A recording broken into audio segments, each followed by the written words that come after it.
Mind is okay. She off your mind. Like me. Chai! Now wow, people wey suppose talk truth to power don't off mic. And if we talk, now 500,000 they go summer us, call them hate speech. But fear not, Maiyegun don't come. Him go torchlight every corner, nooks and cranny of all these bad people where they spoil our country.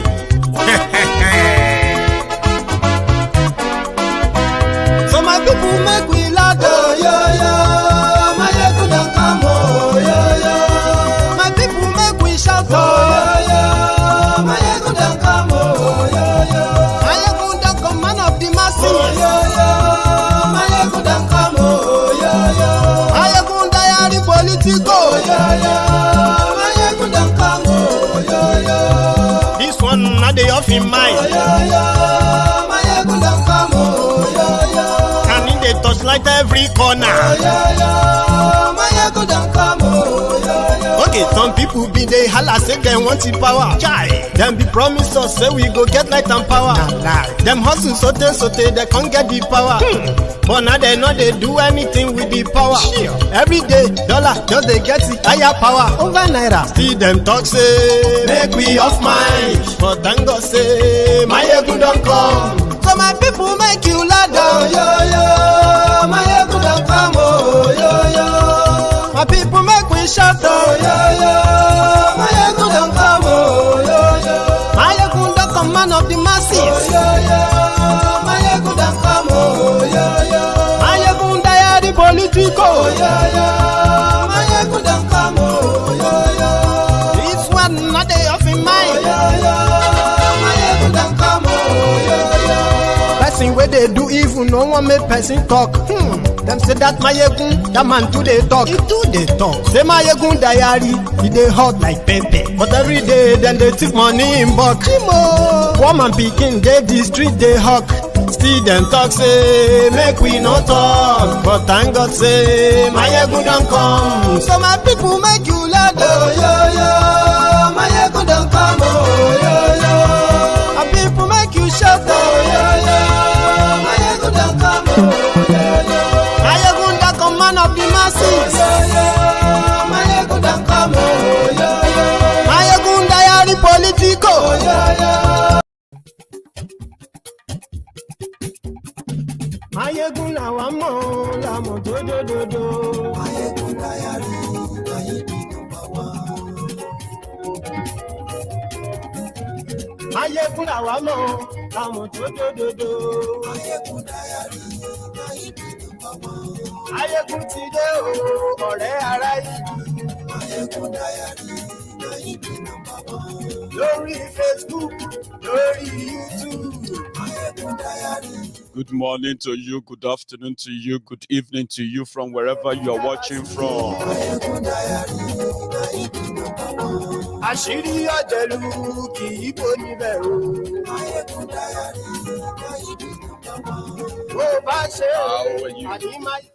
So this is Maiyegun live, and thank you so much for joining me again tonight. So as you are joining the Temple of Truth tonight, don't forget, drop your offering by the door and get seated comfortably. Just before you get relaxed, don't forget that your offering, drop it. And take your time as well to read the description of this broadcast, read the caption, read the description, and then maybe, you can add your own comment and contribution, I would say. However, there will be a point where I will likely, take calls. So if I do take calls, you can also call in to contribute.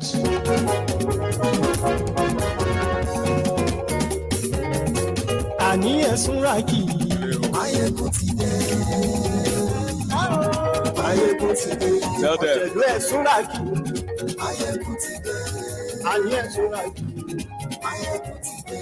Lórí Facebook. Mommy Ojora Elizabeth. Àlàáfíà ni mo wà mà. Ẹ̀yin ńkọ́? Ṣàlàáfíà ni.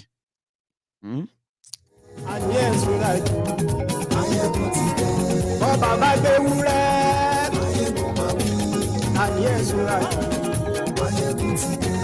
Bíjó ìgbádìí yẹ.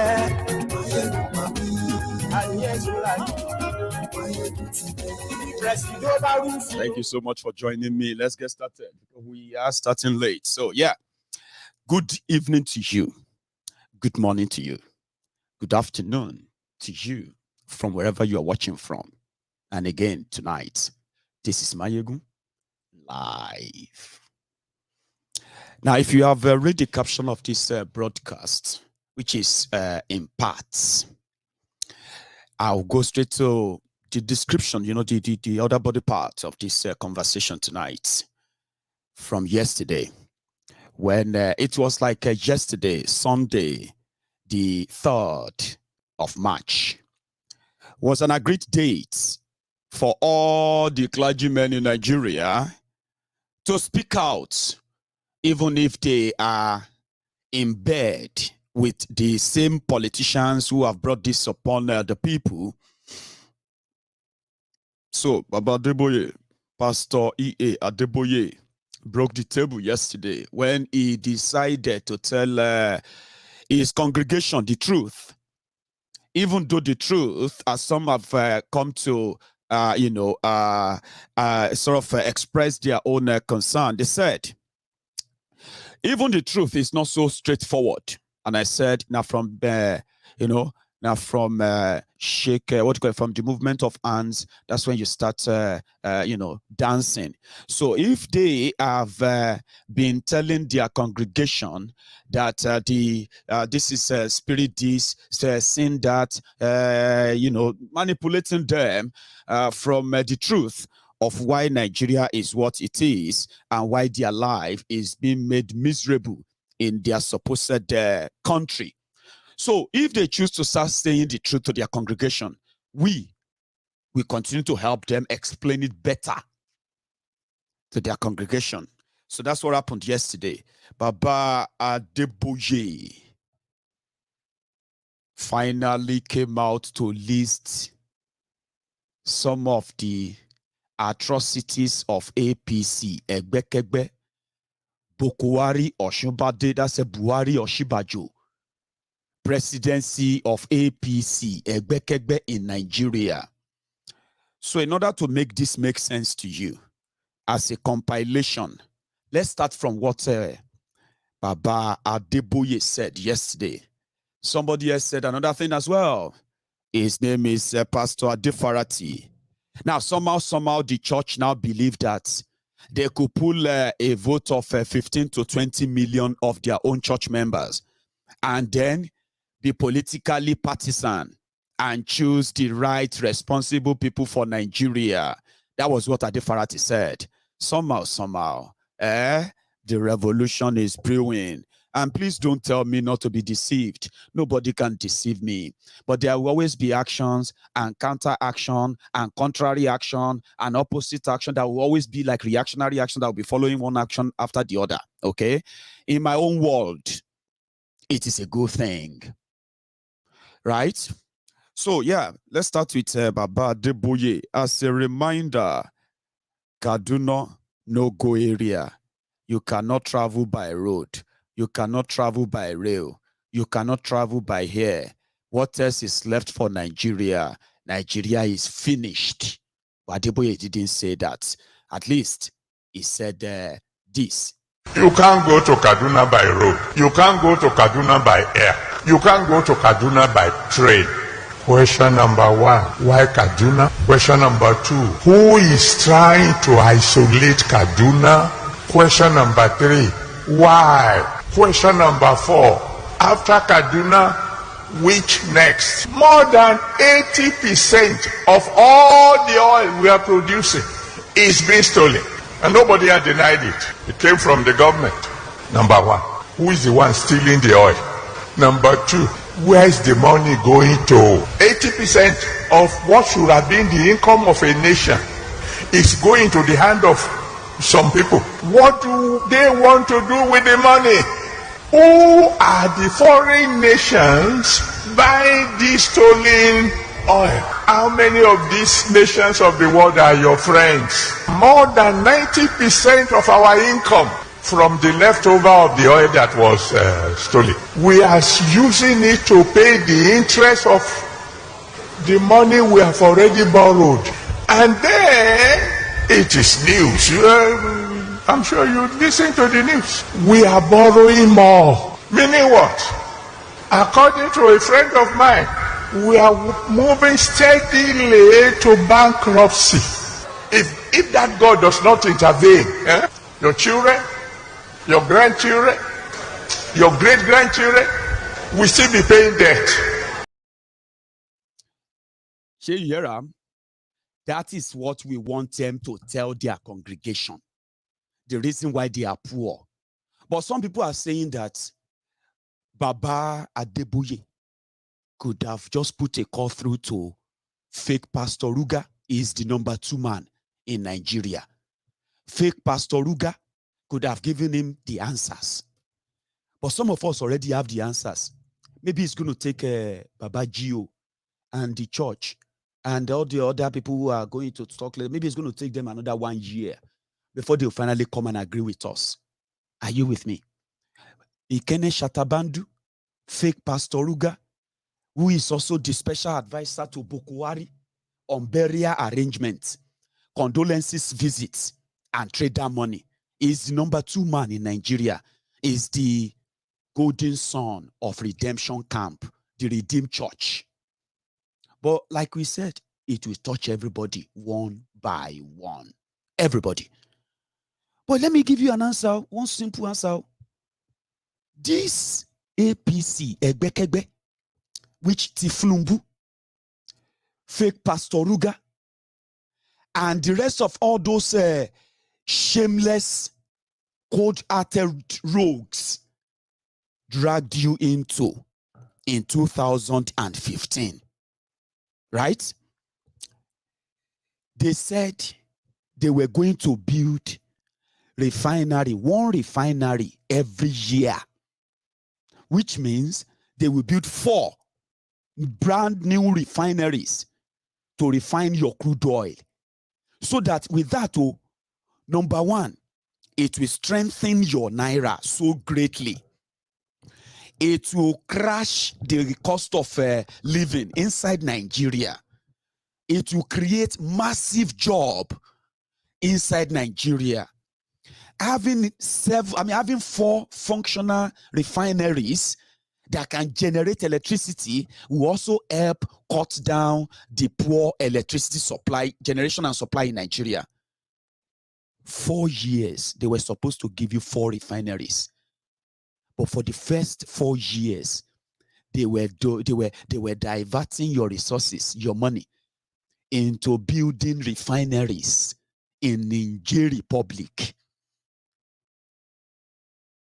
In the process of making Niger Republic the 37th state of Nigeria, these rogues, they decided to go borrowing so that the rest of you can go sorrowing. They decided to go borrowing in order to lay the longest pipeline for crude oil pumping from Niger Delta to Niger Republic, and they celebrated it. 4 years, all the refineries they met, dead. The one refinery per year they promised you, crashed, dead. The same criminals said they were going to end fuel subsidy.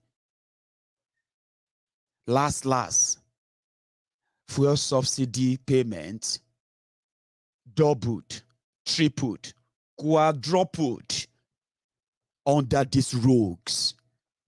Now, Nigerians are now running helter-skelter like headless chickens.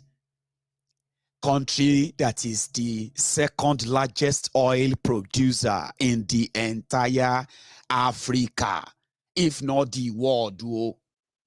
They cannot refine their own crude oil because your government, the Fulani government of Nigeria, which Redeemed Church also helped bring to power, they were more interested in Niger Republic.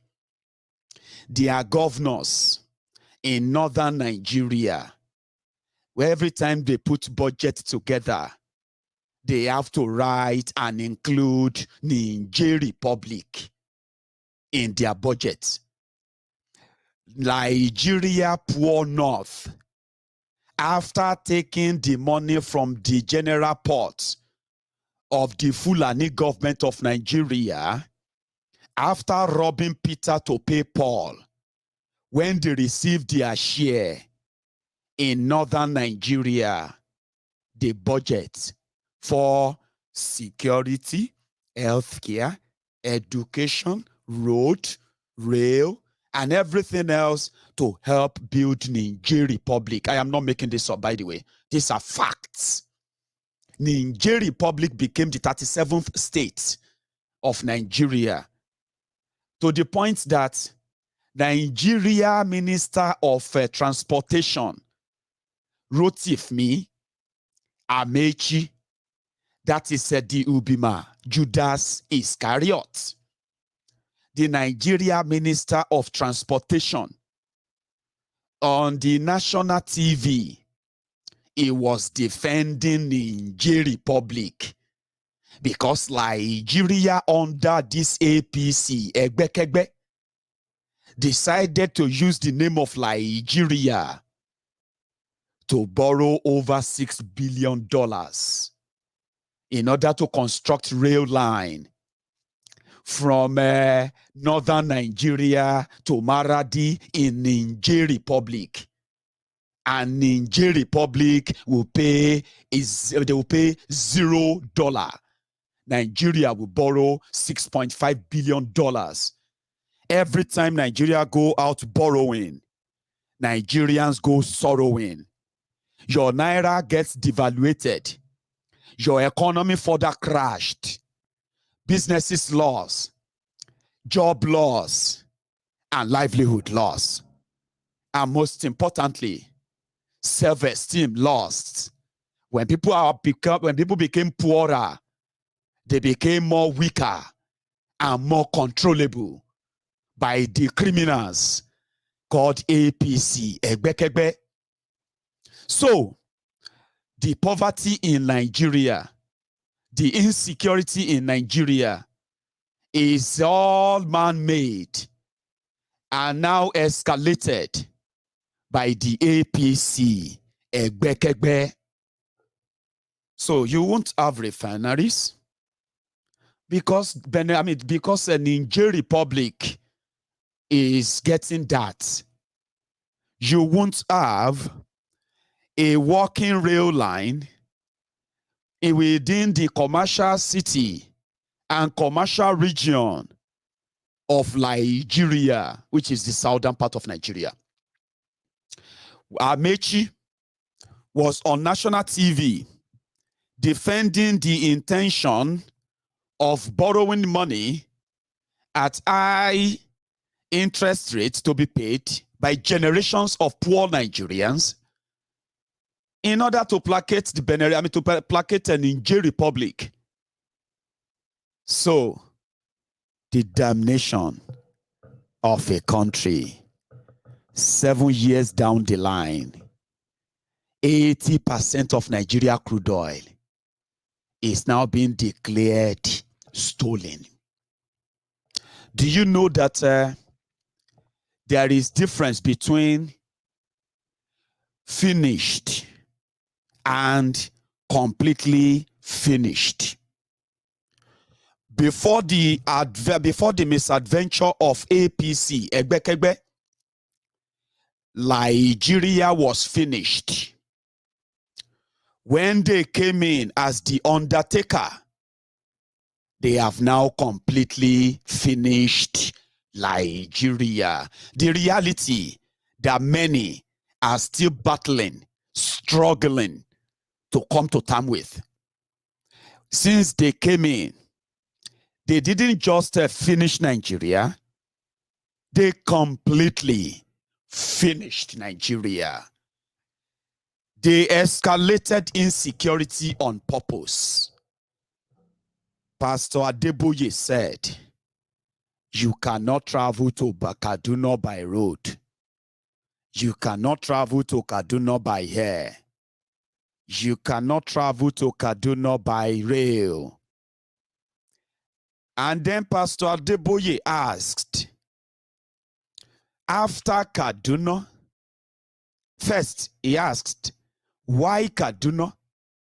Then he asked again, after Kaduna, where is next? And so my Biafran brothers and sisters said, good morning, oh, Pastor Adeboye. You did ask question that why Kaduna? After Kaduna, where is next? Sorry, sir. Good morning. Because now when person wake up, be home money. Now from my Biafran brothers, I learned that one. They say, oh, you don't wake up. Good morning, oh. Because whenever you wake up, even at 4 p.m., you wake up, now good morning. Baba, they ask where is next.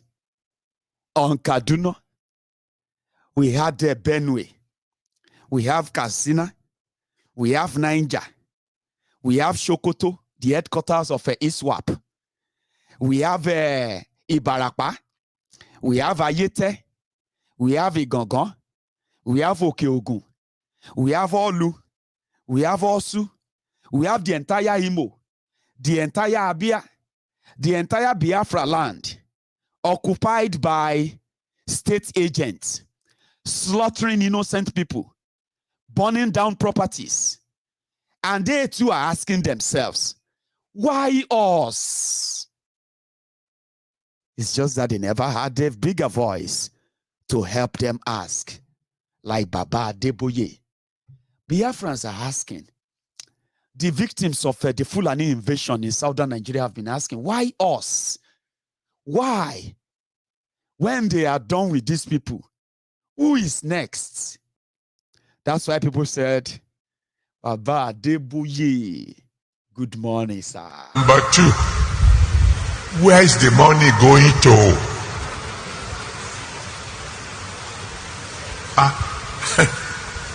80% of what should have been the income of a nation is going to the hand of some people. That's a lot of money, man. What do they want to do with the money? That's question number 3. Question number 4.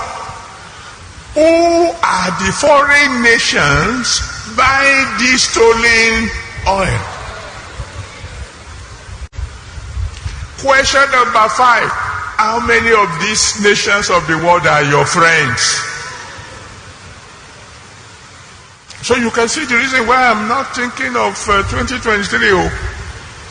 Maybe that's why God has not spoken to me about that, because there is a lot to deal with now. Do I tell you one more thing? It is open secret.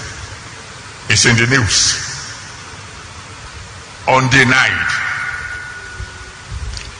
That more than 90% of our income, more than 90% of the money we get from the leftover of the oil that was stolen, we are using it to pay the interest of the money we have already borrowed.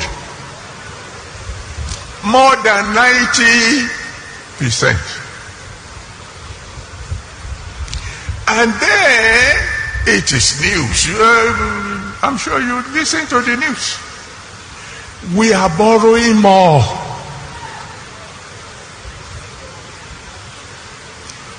Meaning what? According to a friend of mine, we are moving steadily to bankruptcy. A whole nation. My beloved Nigeria is moving steadily towards bankruptcy. Make I help and complete them. Waiting Baba never do. Pastor Adeboye, what he is yet to do is to mention names. Baba, mention names. Buhari has failed. Mention names. Oshunbade fake Pastor Ruga has failed. Mention names, Baba. Don't just say, where are the money? Where is the money going to? Some of the money, they come back to Redeem Church as well. I don't have problem with that because, you know. But tell them, talk them, say na them. If you talk them like I say na them. Fake Pastor Ruga, ole, Tifnumbu, ole. What's that Tifnumbu's wife's name? Give me that name again. We have a name for her. Remi Werekwe. Remi Werekwe. Pastor Remi Werekwe. Ole. Pastor Yemi Oshunbade Oshibajo.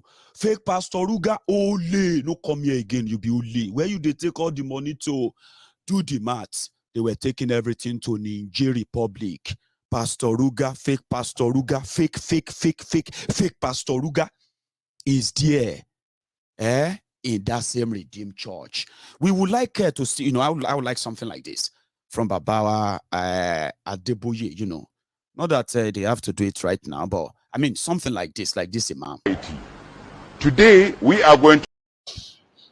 Is there nobody to take responsibility?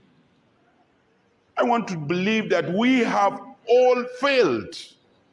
I mean, I failed as an imam to teach you that life is sacred. You all failed as parents to teach your children that killing is bad. Our community leaders failed. Our politicians failed. Governors failed. Especially His Excellency, the President of the Federal Republic of Nigeria. You have failed us. We have your video telling Nigerians that the military is capable. Our military is capable. It has all the requirements to tackle this insurgency. And if you are voted into power, you are going to make sure that happens in a short time. You have given 4 years an addition. Yet, people are dying like fowls. Killing is becoming norm in Nigeria under your watch, Mr. President. If there is no Nigerian to tell you, I will take the responsibility of telling you, and I will take the responsibility of the consequences, because the life and properties of Nigerians is above all. Let me tell you, Mr. President, under your watch, bandits are taxing Nigerians. Is that the provision of the Constitution of Nigeria? Under the provision of Constitution of Nigeria, no one has the right to tax any Nigerian, except being authorized by the federal government. But in Nigeria, as you are watching this video, men, you know, let's put it this way. In northern Nigeria, to start with, more than 60% of their land in that northern Nigeria, that you know, where all these different jihadist terrorists are in charge of governance there. Most of all those lands you are seeing there, they are now controlled by terrorists. Niger State, one of the biggest states by land in Nigeria, Niger State, 12 local government areas. 12 local government is not like you are counting town 1, town 2, town 3, or 12 towns. 12 local government areas comprising of hundreds of towns and villages. They are now under the control of terrorists, and they are coexisting. You know what I mean? It's like, look at it this way. If you are from Yoruba land, for example, let's use Lagos. So imagine, you know, Lagos have 20 local government areas and 37 SCD areas. That's a local council area or something, making it 57. But let's use the official local government, 20. Now, just imagine it for a second. That yes, Lagos State is still there. Somewhere is still going about as governor. But out of the 20 local governments, about 8 of them are now being controlled by terrorists. And all of you living in those areas, those local government areas, they don't bond you well. Maybe you don't pay your tax. They don't bond you well. You pay your tax to the terrorists. If you don't pay, they kill you. That's exactly what they have in Niger State. That's what they have in Sokoto State. That's what they have in Borno State. That's what they have in Zamfara State. That's what they have currently in Katsina State. That's what they have in Yobe. That's what they have in Kerbi. That's what they, you know, all this Benue everywhere. Terrorists, city takeover everywhere. But to all of you in southern Nigeria, from Lagos, Ibadan, all those places, you know, you are just reading the news of terrorists kidnap this, terrorists kill that, terrorists this, and all of that. In northern Nigeria, they have made them look like they are coexisting. Now from there, from northern Nigeria, police station, that was, I think that was as far back as 2000 and, I think it was as far back as 2013. Local government, police station, they are closing at 4 p.m. for security reason. I don't know if all of you remember that. It started from northern Nigeria. Today, some of those towns, villages, local government areas, there are no police stations there. No police, no soldier, no nothing. They are like, you know, you coming from Lagos. And they say, you see Ikorodu local government, and all the towns, Ishawo, all those places where they under Ikorodu. Now the terrorists, they control them. And the police know, Nigeria military know, the politicians know, everybody knows. They don't go there. But to you in southern Nigeria, it is still the same. One arewa not. One arewa not. The north is so powerful. You are not seeing the picture. Their politicians have lost ground. They brought in terrorists, but they have lost ground. But in keeping the secret away, that's why they have to keep power. Trust me, that's why they have to keep the power. Because which country will cede any part of any part of its own territory to terrorists? And the same country is now is now presenting the terrorists as bandits. Now, if you now talk to Nigerians, they say, which one do you prefer, bandits or Boko Haram? They will say, I still prefer bandits. That's how they confuse them. That's how they use the media to manipulate them. That is how they manage to psychologically condition them, and the way they receive the news of the terrorism and the war going on in northern Nigeria, which has now enveloped the rest of Nigeria, by the way. That's the war. I'm still coming to that too. Territories are controlled by terrorists in Nigeria officially. Police station. Before now, like I said, they used to close. They will say, we open at 10 a.m. and we close at 4 p.m. So if you want to do any business with police, you have to come in between 10 a.m. and 4 p.m. because for security reasons, they have to close their... That is what the northern Nigeria is. But the same terrorists in your media, the politicians, they are intentionally calling them bandits. And they are hiding that from you, from southern Nigeria. Majority of you, all you actually want is, vibes and inshallah. Vibes and inshallah. And whatever thing that can come your way. So you are not paying attention. Until the news, they don't want to pa uncle. Kilo de talk pa uncle.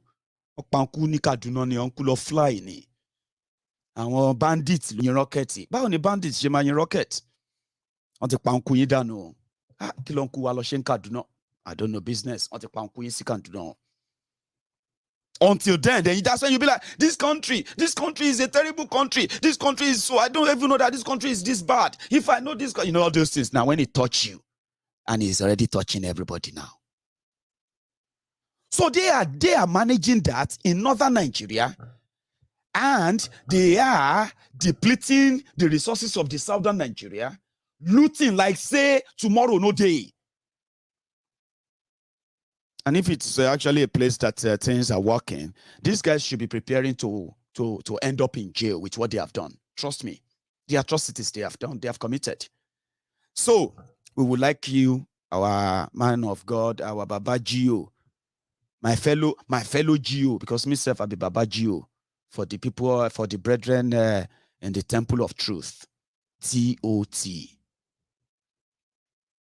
So my fellow Gio, be like us, speak it out, be like Imam Khalid, Nuru Khalid.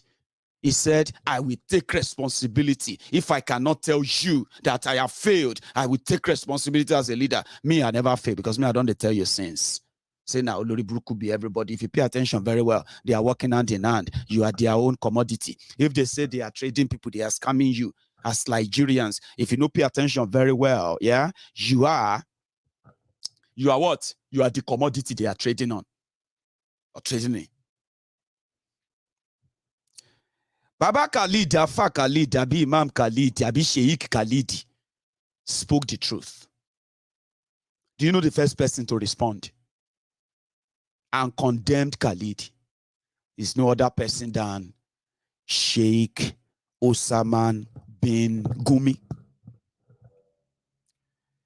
Sheikh Osama bin Gumi, just same way he came for Oloye Sunday Igboho, the Yorubas who are also asking for self-determination because of all this old destruction that APC, Egbekegbe, has brought upon us, the damnation. It was Sheikh Osama bin Gumi that said Igboho is more dangerous than the Fulani terrorists, kidnapping, killing, and raping women and children. That's what he said. Bin Gumi came out again today and he said, you see that statement, let me share that statement with you. He said that statement of that Imam of Abuja, Apo Quarters, Legislative Quarters Central Mosque, where all the politicians go to pray, and they pretend that they actually believe in God. Now the Imam Bidato, Sheikh Osama bin Gumi, said that statement is worse than kidnapping. It's worse than killing people, because the bandits, according to him, he said the Fulani terrorists, they are just doing business, right? But if you say Boko Haram has failed and the terrorists are killing people, that statement of yours, is worse than kidnapping. They don't sack Limamu, Abuja Mosque. They've sacked him. Before they suspended him. Social media reacted, people reacted. What nonsense is this? Which kind of government be this one again, self? Not be waiting to happen, the guy talk. Which level now? What's all this? About this morning, they just call out, they say, you know, waiting, you guy, come. We know say you don't get follower for social media, be. This one Abuja Central Mosque. Okay? And the person where we cook they control this place now, Sheikh Boko Haram. Do you understand? If nobody say everybody go complain, we suppose cut off your head, you know they criticize our Lord and our Savior, Boko Haram. Now we go sack you. Go and meet your friends on social media. Maybe they say reinstate. And maybe they come force us, may we reinstate you. They don't set their fire away simply because he said this. Today, we are going to look at the relationship between Ramadan and dua, supplication. This is very important at a time when Nigeria is facing a very serious challenge. Everything is not working well. People are dying. Our roads are not secured. Most of the parts of the country is not secured. And the government is always telling us what we don't understand. that they are doing their best. And we deserve more than that, their best. That is what I always say. Yes, you said you are doing your best, but we as citizens are saying that we deserve more than that, your best, because we want a secured Nigeria. And what you are now telling us, that your concern is all about 2023 election. And what I'm advising the citizens to do is to send a message that yes, we are going to vote in 2023, but under condition that there must be security in Nigeria. Period to that, we are not going out to vote anything. If that's the only language you understand, we're going to speak it. Because our lives are important. We are people, we want to live, and our dignity is important as well. Our wealth is important. Every part and bit of us is important. Therefore, you must do something to scare our life and to make our security workable. We can't afford to be moving like this. People bombing our trains, killing our people, kidnapping our people as if there is no government in the country. They can gather information, they can gather intelligence information, they can dispatch information, they can dispatch intelligence information as if they are government of their own.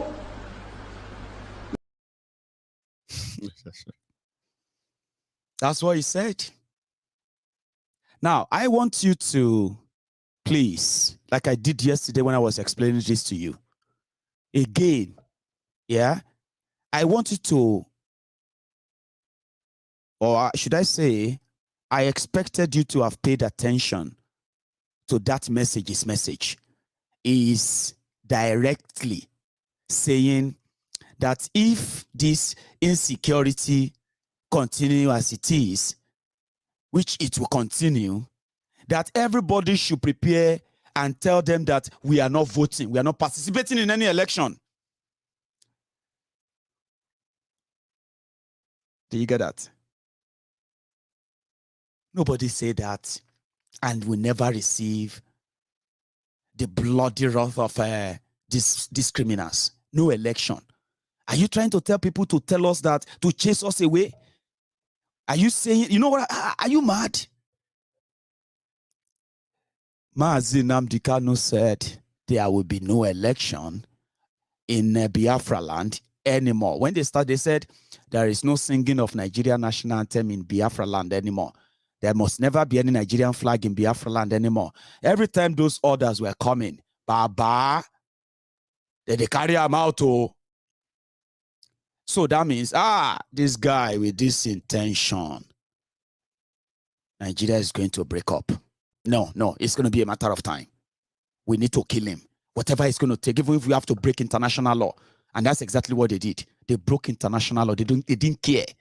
International law, they broke, By the time they don't have all those power they have anymore, majority of them, you will be watching them on your TV, on your phones, when they are there in Hague, standing up for the trial or for their crime. Don't worry, let them enjoy the moment. Malamu, pandemic, and the rest of them. Even Buhari and Pastor Ruga, just wait for it.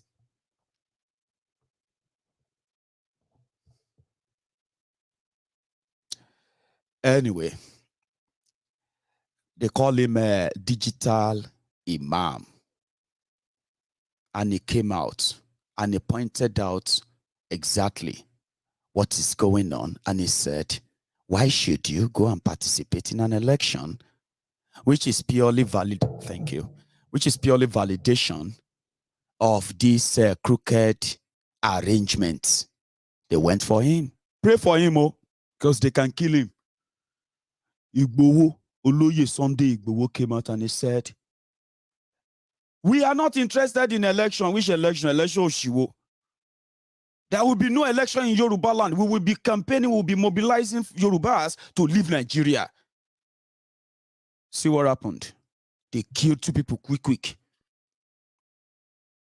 Because once you begin to make statements like that, It is what they know will eventually happen. But all their lives, they have been preventing that. They have been killing people. They've killed more than 10 million people simply because they want to keep Nigeria together by force. But they can't really keep it together for long. Trust me, they can't. Buhari did a so terrible job that even pastors are campaigning. Baba Adeboye, help me. So if you are going to coach me correctly.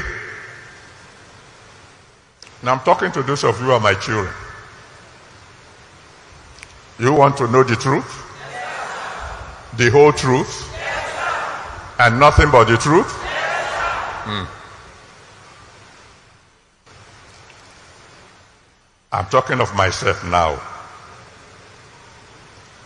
As of now, as I'm standing before you, I still don't know whether or not there will be an election next year. Don't say that Pastor Adeboye said there will be no election next year. That's not what I said. What was it I said? Adeboye does not know yet. Oh. Put the word yet. How come you don't know? Because my father hasn't talked to me about it at all. The last time we had an election, he spoke to me about the election by June of the previous year. And this is April. So it's not late. But he hasn't told me yet. He might have told you, some of you are prophets. You are closer to him. But is there any one of you here who can raise your hand to heaven and say, without any doubt, there will be an election in 2023? If you can tell us, stand up and we will clap for a prophet.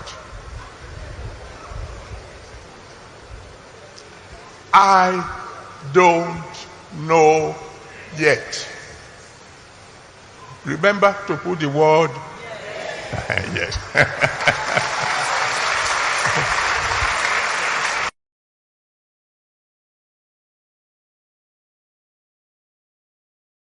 Scope. I know some of you have already said that it's a scope. But again, like I always say to you, right? Leave the messenger now and pick some certain things from the message. Are you sure there will be election in 2023? I am 100% sure. Nothing can change it. This will not be spiritual. See, Baba said, Baba Adeboye said, God is not currently replying his text messages. Because I remember one time when Baba Adeboye said, he always says, send God messages, text messages through prayers. You know, he said, when I pray to God, that is me sending messages, text messages to God. So when I pray, I wait for God to reply me. Baba said he has been sending message to God. Baba, what's going to happen? He's not even asking who is going to be president. He said he's texting God, is there going to be election like this? And God, no reply yet. But maybe some of those his own children, maybe they have a closer relationship with God and they have a direct number, which Baba is yet to know. A joke, and if he offend you, you can go to hell, okay? Please, don't even get me started, though. I'm just saying, you know. So they say, Baba shall know, Baba, you heard him. But let me make it easier for you. We will take spirituality aside now. We will talk man to man. Come on, you're weak. You know what I'm talking about? We will go to reality. They say, remove your wig, madam. Let's talk man to man. Look around you. The pointers that if they choose not to have an election in 2023, it will not happen. There will be no election. And that is not going to be because of you not supporting Bokwari, or because you are asking for Biafra, or you are asking for Oduduwa nation. You are this and that. It's because look around you. How do you conduct election in a war zone? Nigeria is a war zone. And like my friends once told me, they said, majority of those who are living in Nigeria, except if that bomb actually exploded in their bedroom, they probably don't even have a clue how many people Nigeria is burying, dying needlessly every day since this APC Egbekegbe came to power. They said they have no access to information. And since they don't have access to information, how do you want them to react to something they have no clue about until it happens in their bedroom? So why should you participate in an election that you are not even sure is going to hold? You have 6 regions, 6 geopolitical zones in their Fulani redrawn map of Nigeria, segregating families, segregating tribes in what they called state creation. Nobody sat anywhere and came to an agreement and said, we agreed to be divided into states. It was through the power and the barrel of guns that they started dividing us. And they started dividing us on purpose in order to make sure that we are never, ever going to find a common ground and come together and break ourselves away from this contraption. So they did that deliberately. They separated us, divided us into what it is now. So you have a 6 geopolitical zones. You have the northeast, northwest, north central. You have the southeast, you have the southwest, and you have what they call the south-south. 6 geopolitical zones, 6 geopolitical zones. In these 6 geopolitical zones, when you begin to look at it, let's start from the northeast. The entire northeast has been overrun by the terrorists. The entire north central has been overrun by these terrorists. Benue, Jos, Kwara, all those places, they have been overrun by, Taraba and the rest, they have been overrun by terrorists, yeah? If you go to the northwest, Sokoto and the rest of them, Katsina and others, they have been overrun by the terrorists, right? Kidnapping, killing, bombing, and train attack, plane attack, road attack, and the rest of that are synonymous with them in that part, because terrorists have what? They've taken over the entire place.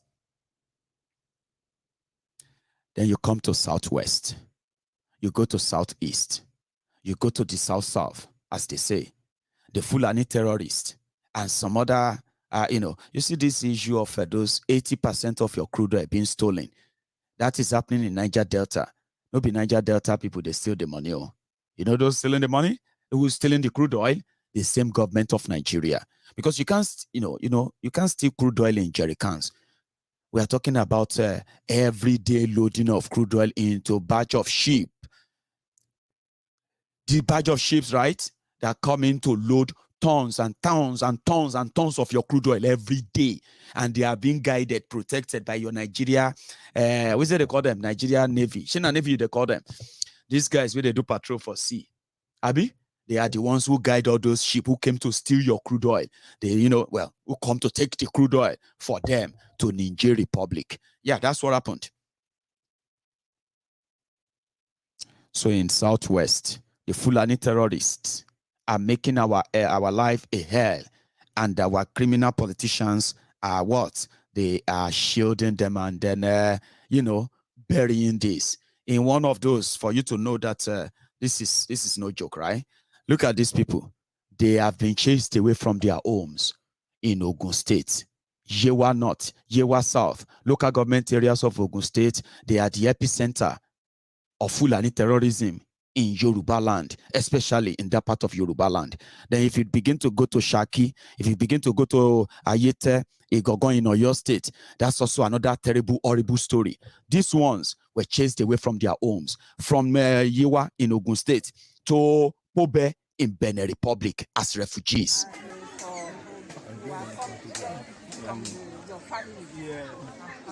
Due to that crisis, Fulani crisis that was occurred at our country. That's the reason why we migrated to this place. We are forcefully migrated to this place due to that. By force. By force. It's not by willingness.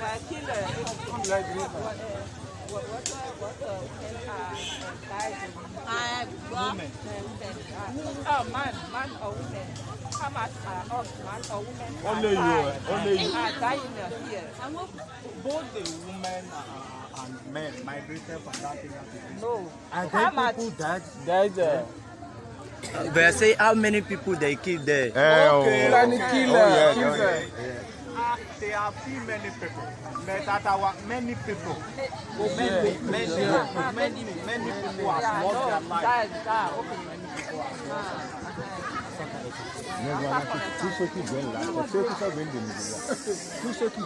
People are still migrating because of that other areas. What happened? It's because of the Fulani crisis. Fulani, they are killing the people anyhow. They are killing the people. Anyhow. They will move from any village, from one village to another. They will migrate from one place to another. They just keep people. That's the reason why the people are scared. They move down to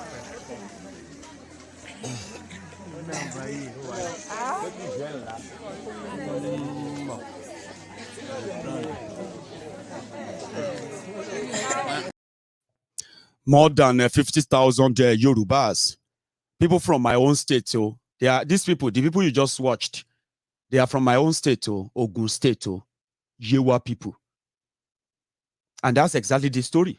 But you will never see that video on any of these Yoruba TV channels in Yoruba land. You will never hear this news on any of the Yoruba TV in Yoruba land. The Yoruba media. They never talk about these things. They deliberately blank them out.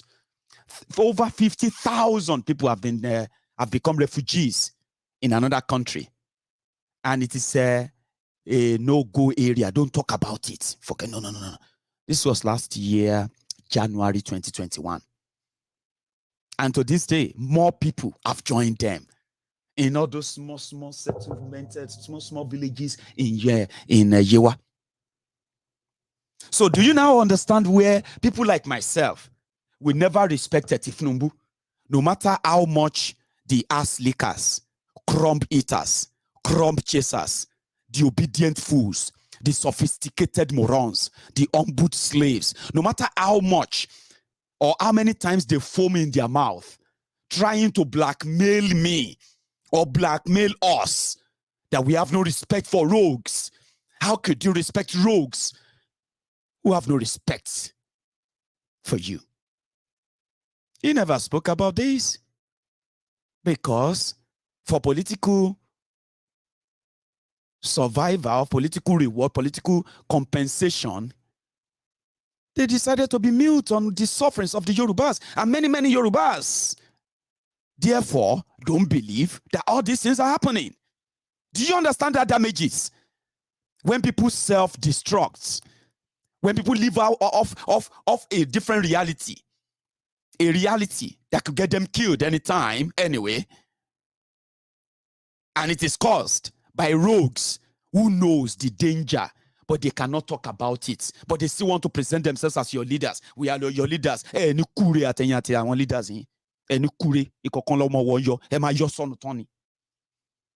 People are dying, and they ensure that the story, the news, the coverage is completely buried. And you want people like me to now come here and start talking about I'm a Yoruba man. I'm a Yoruba man. I have to support my fellow Yoruba. Any kure le yo kokon. Eyin lori buku omo ale le Yoruba. Fi ọ̀rọ̀ lórí ẹ wò, fi abẹ́rẹ́ yẹn gún ara ẹ wò. Look at those children. They have now experienced refugee status in another country, even their country. You know, it's only when you are at war that you become refugee. Abi, if you are fighting war, then you are running away from war, you become refugee in another place. Abi.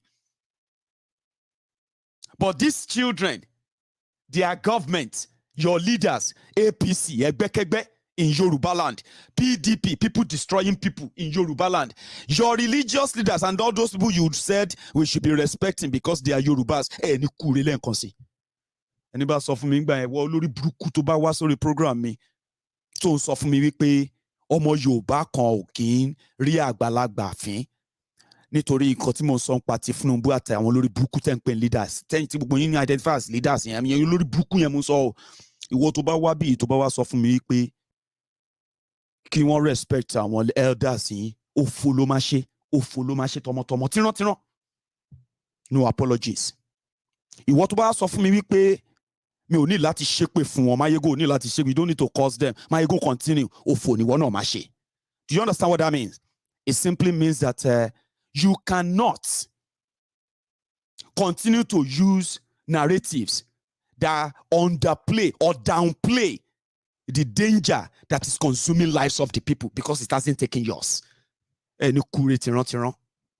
they said, where is Tinubu now? Have you ever heard anything from him? Have you? What about the Yoruba governors? What about other rogues who are pretending to be for Yoruba land, but they are watching? So when you say you want to now participate in an election, which election? Over which people?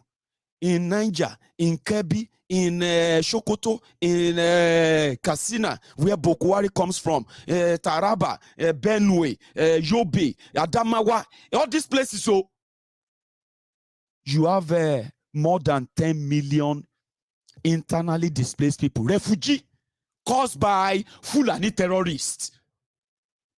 Don't let anybody change the narrative. Don't let them change anything like that. And when we are mentioning them, we should also mention their associates. Did you understand? Anybody sokwe, Maiyegun, you don't need all of that. Oh, ni kuri, and don't bother watching me again, okay? Because you know, I'm a gentleman now. Don't let all of this. Don't let them deceive you. Sure, you get me now. Me self no be gentleman, and I'm not here. I'm not actually here for your validation, so to say. But I'm just reminding you, this is why people like us said, the rogues who are supposed to speak for us, stand up for us, they chose to silence us, to keep us shut, so that their own access to their feeding bottle and the rest of them, will continue to be in a very, very much perfect state, like, unchallenged. Status quo, they call it. One weary even came and said, I have never seen anywhere a Yoruba man is so, which kind of word did he use? So he said, I have never seen a Yoruba man who hates his people so much that Igbos don't criticize their leaders.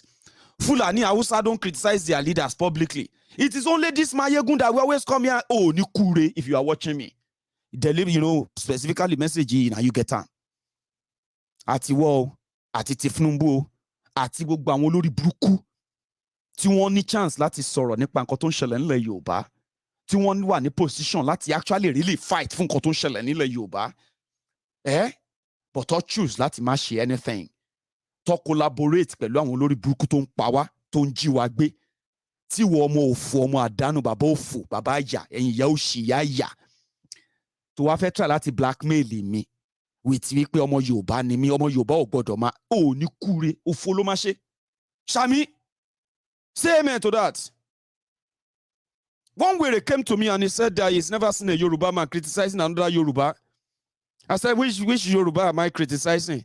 They said, you see, all these northerners, they don't say anything about their leaders. Ati what? I want northerners to say, they are not saying something about their leaders, Nikure say. Oh, get. Shami, go to Adrami. Our people are dying.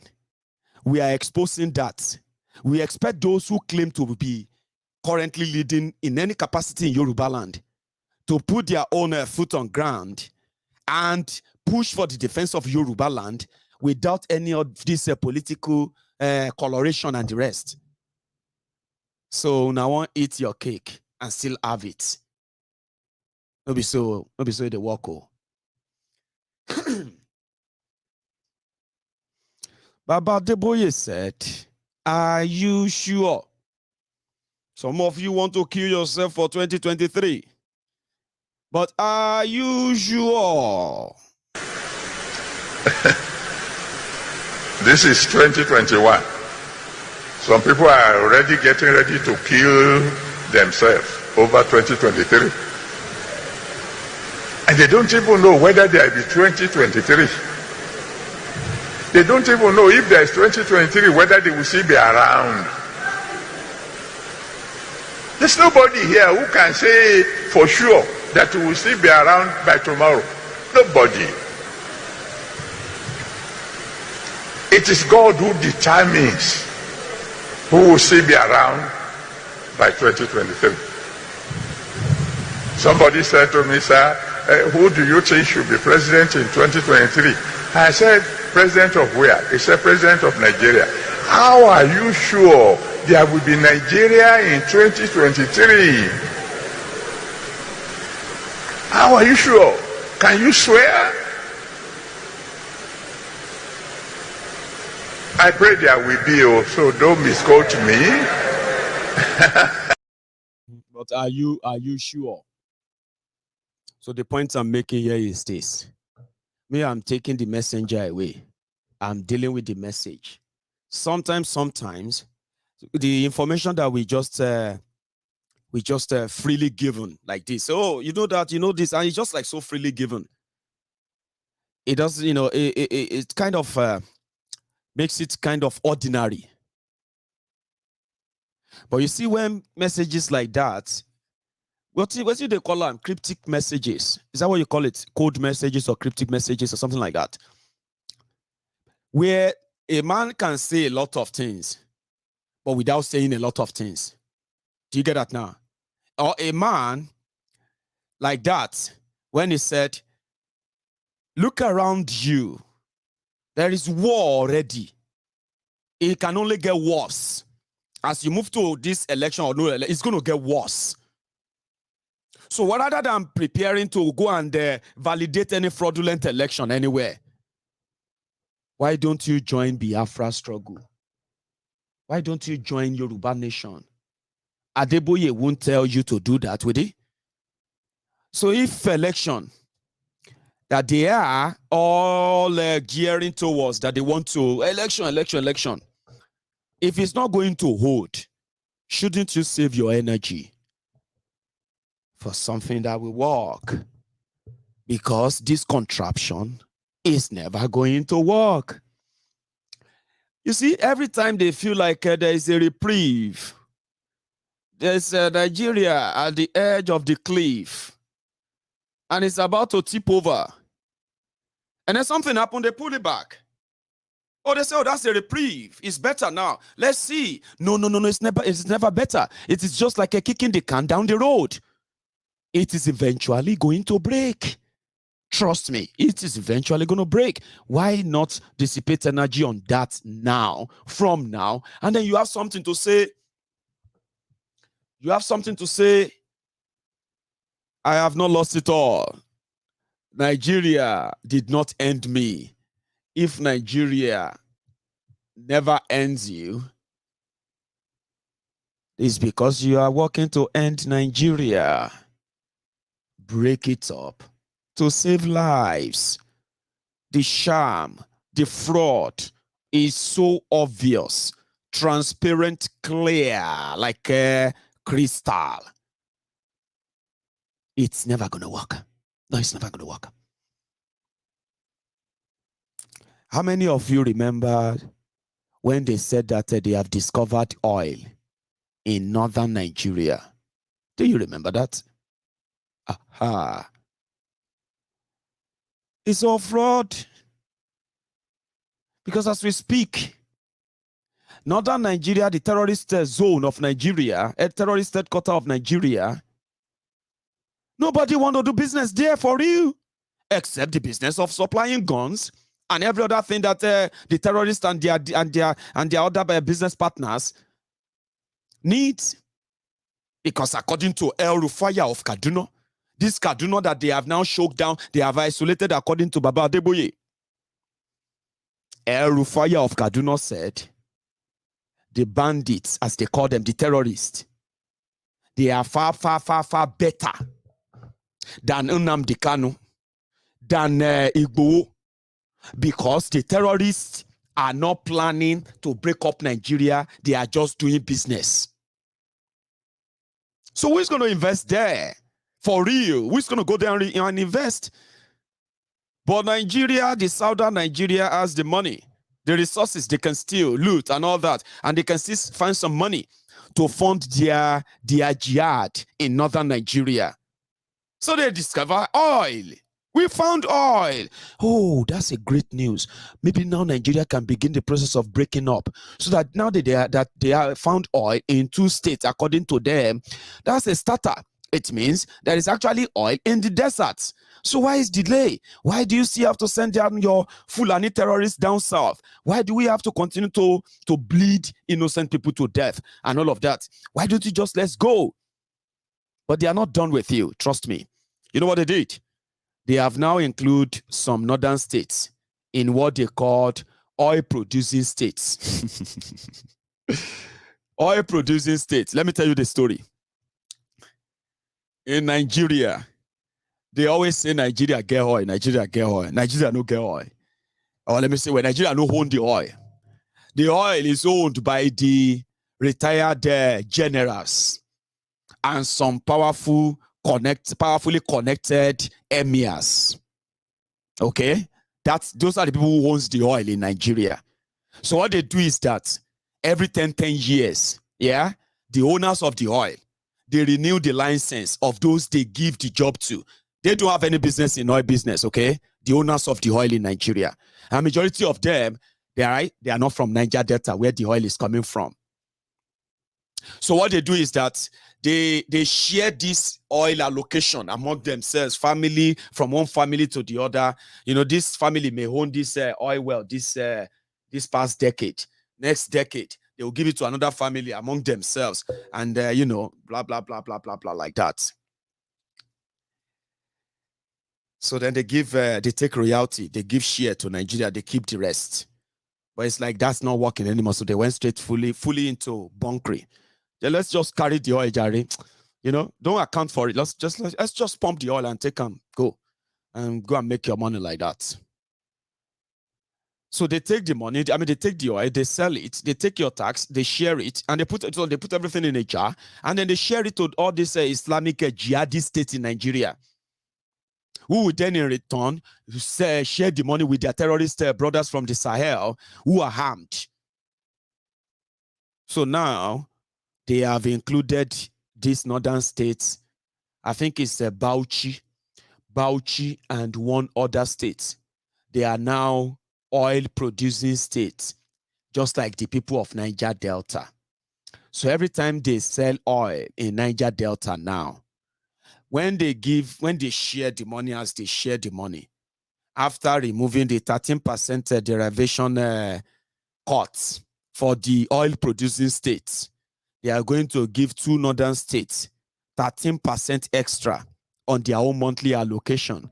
And that's the fraud of Nigeria that we are talking about. So tell me, how long do you think this is going to last? Lagos State has oil, onshore, offshore oil deposits. Ogun State has abundant oil deposit and abundant liquid natural gas deposit, right? Ondo State is already part of the state they are already drilling from. Ondo State has the huge deposit of this same crude and everything that comes with it, right? Now, if you take 3 states in Yoruba land and you put them in position of Bayelsa, Delta, and maybe, Bayelsa, Rivers, and let's say maybe Cross River states. Is Cross River part of them? I don't think so. But anyway, And then you realize, and then you found out that the oil they are drilling in Lagos, the gas and the oil they are drilling in Ogun State, and every drop of oil that is being drilled in Ondo, yeah, they are actually not owned by anybody in Yoruba land, just like we have in Niger Delta today, yeah. So tell me, and then they are like to add salt to injury, yeah. They are now probably going to now take from your money and give it to the desert place where they said they have discovered oil, but they have not pumped a drop of it for the past 1 year when they made that announcement. But guess what? The states are going to begin to receive the 13% now. So tell me how that's going to last. Tell me. When majority begin to get the facts, when they begin to compare the figure, the numbers, tell me how this contraption is going to last. So when they tell you they are trying to find a solution, we found a solution temporarily or wherever, it is like kicking the can down the road. Are you with me? Kicking the can down the road. You will eventually catch up and pick it up. And when you pick it up, you're going to agree then it should be broken up into pieces. Chidozie, thank you very much for your super chat. So tell them to listen to Simon Ekpa and MNK. In the East, we have a PhD in calling out our slave trading elite. Nigeria designed to make a mockery of the black man's intellect and in perpetuity. Thank you, brother. So yeah, now, right before your very eyes. So if there's anything to get you really upset, so to say, it should be the unfair and unequal arrangement they call Nigeria. It is a slap. In fact, it's a punch in the face if you actually pay attention very well. And this is where we are. For those who knows how we got here, it is a good thing to see that those who always probably advise that we should pray, be patient. God is this. God will choose. God choose your leaders. Now, all these narratives or all these sayings are no longer making sense to reasonable and sane people. You don't tell them that God chooses leaders. On this platform, we have managed to clear that area. We said, if they tell you that God is the one choosing leaders, ask yourselves, should God hate you? From 1960, you have never had a chance of having one single good leader. Never, as a country. Then one pastor will tell you that his own Bible told him that it is God that always chooses leaders. And then, yes, it is God that always one imam will be telling you that it is Allah that chooses leaders. And Allah says you must not question your leader. Have you never thought of that? So God hated you. Even if not sin. From 1960 to 2022, 62 years. Baba, you're supposed to slap any mad person. Wait till you say God, they choose leader. So who can't they choose the leaders in Nigeria? Now God too? Now God choose all those criminals? Of course, it's not any God anywhere. So it is on this platform. So if we now hear pastors telling their congregation that, listen, don't pass us, you don't touch everybody. The offering jar, don't they lean, the tithe we will not pay, not to they complete anymore. What's happen, brethren? What's happen? Say, Baba, we don't lose our jobs. We just manage. That last tithe we will pay. Now borrow, I just didn't tell you. I don't even tell my family so I don't lose my job. I just want to make God surprise me. But Baba, I don't pay. I don't wait. God no surprise me. Now people come to question their own God. Now Baba Gio, Mama Gio, and everybody is now saying, oh boy, wait. The reason why you are poor is not because you are a sinner. It is because Bokwari, fake Pastor Ruga, and APC, Egbekegbe, they brought poverty upon you. And it is deliberate. No be your sin. That's what I want them to be saying. They should leave the rest for us. So once they manage to disabuse the mind of the people of all the lies and manipulation and all those spiritual my brother, there is a spiritual thing you don't understand in the spirit world. In the Baba, leave me. See, leave spirit world. When we get to spirit world, we go to talk there. For now, we did real world. When they use spirit world, they try to deviate. But you don't know how spirit. Alaye, I'm a Jao. Oh, no fight. Oh, that's the way I talk. I say, Baba, not try it with me. Oh, don't try that thing with me. Don't try it. So, but I'm just saying, you know, Maiyegun, you don't know everything. Listen to what I'm telling you in the spirit. I say, may you stop all this jaku spirit word. I did here that they pay bill for spirit word. Eh? People they pay house rent for spirit word. Or people they get kidnapped in the spirit world. I beg, Baba, no fight. We'll face this thing. Come out your spirit there. Come out your God for there. We'll face this rogue. We know their names. We know their identity. We know their faces. We know their family. We know who they are. Not they use that kind of thing. Because if you think well, if Nigeria leaders are given to you by God, then God definitely must actually hate you. That one no be blasphemy.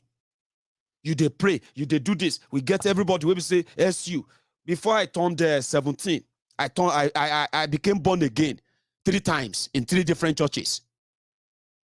I read the Quran, but I didn't finish. I was there in the mosque as a very responsible boy. Where they call Kama. I say, we are going to call the Kama. Hello, big Kama. Allahu Akbar, Allah. You know that stuff. I was doing everything in the line of God. If I am still in Nigeria, maybe last now, this roadside pastor I will be. Ìjọba ọ̀run kù sí dẹ̀dẹ̀. Ọ̀run àpáàdì. You need to change your way. This world is coming to an end. Now, poor man, world always they come to an end. Poor man. Why you no go come to an end? The world is going to end in 2025. The poor man will start saying, you see, all your money, everything is a waste. All this life is vanity, which is true. Life is vanity. All this, I want to buy a car. I want to, you know, if he take you heaven. And remember, God loved the poor. You see, the world is going to end in 2025. Meanwhile, people, they plan how to invest for the ahead of 2025, 2030, 2050, 2070. People don't they plan investment. Poor man, they remember, say, make this world just end. See that one, he get private jet. See this one, he get, why people get so much money? And some people don't even get anything. See, my brother, that's life, oh. But all this, you know, go matter forever. Not true, not true, Sha. Not true. It no go matter for heaven. Baba, they think of heaven. And they say, oh, the world go end next year. The world is going to end next year. Baba, now when I did Nigeria, and now when I leave Nigeria, I can't realize, say, Nigeria shewa. Nigeria shemi o, mo si fe gba ẹ̀san lọ́wọ́ wọn. Sorry if you don't understand Yoruba. Nigeria shewa o, a si fe gba ẹ̀san ní tàwa. They destroyed us. And it could have been worse. It could have been worse. Chidozie Baba, thank you very much once again. I'm going to read your super chats because that's what I'm told to do. I say, well, you know, you just have to acknowledge that. And that's the right thing. So give me a sec. Oh, I need to refill my tea.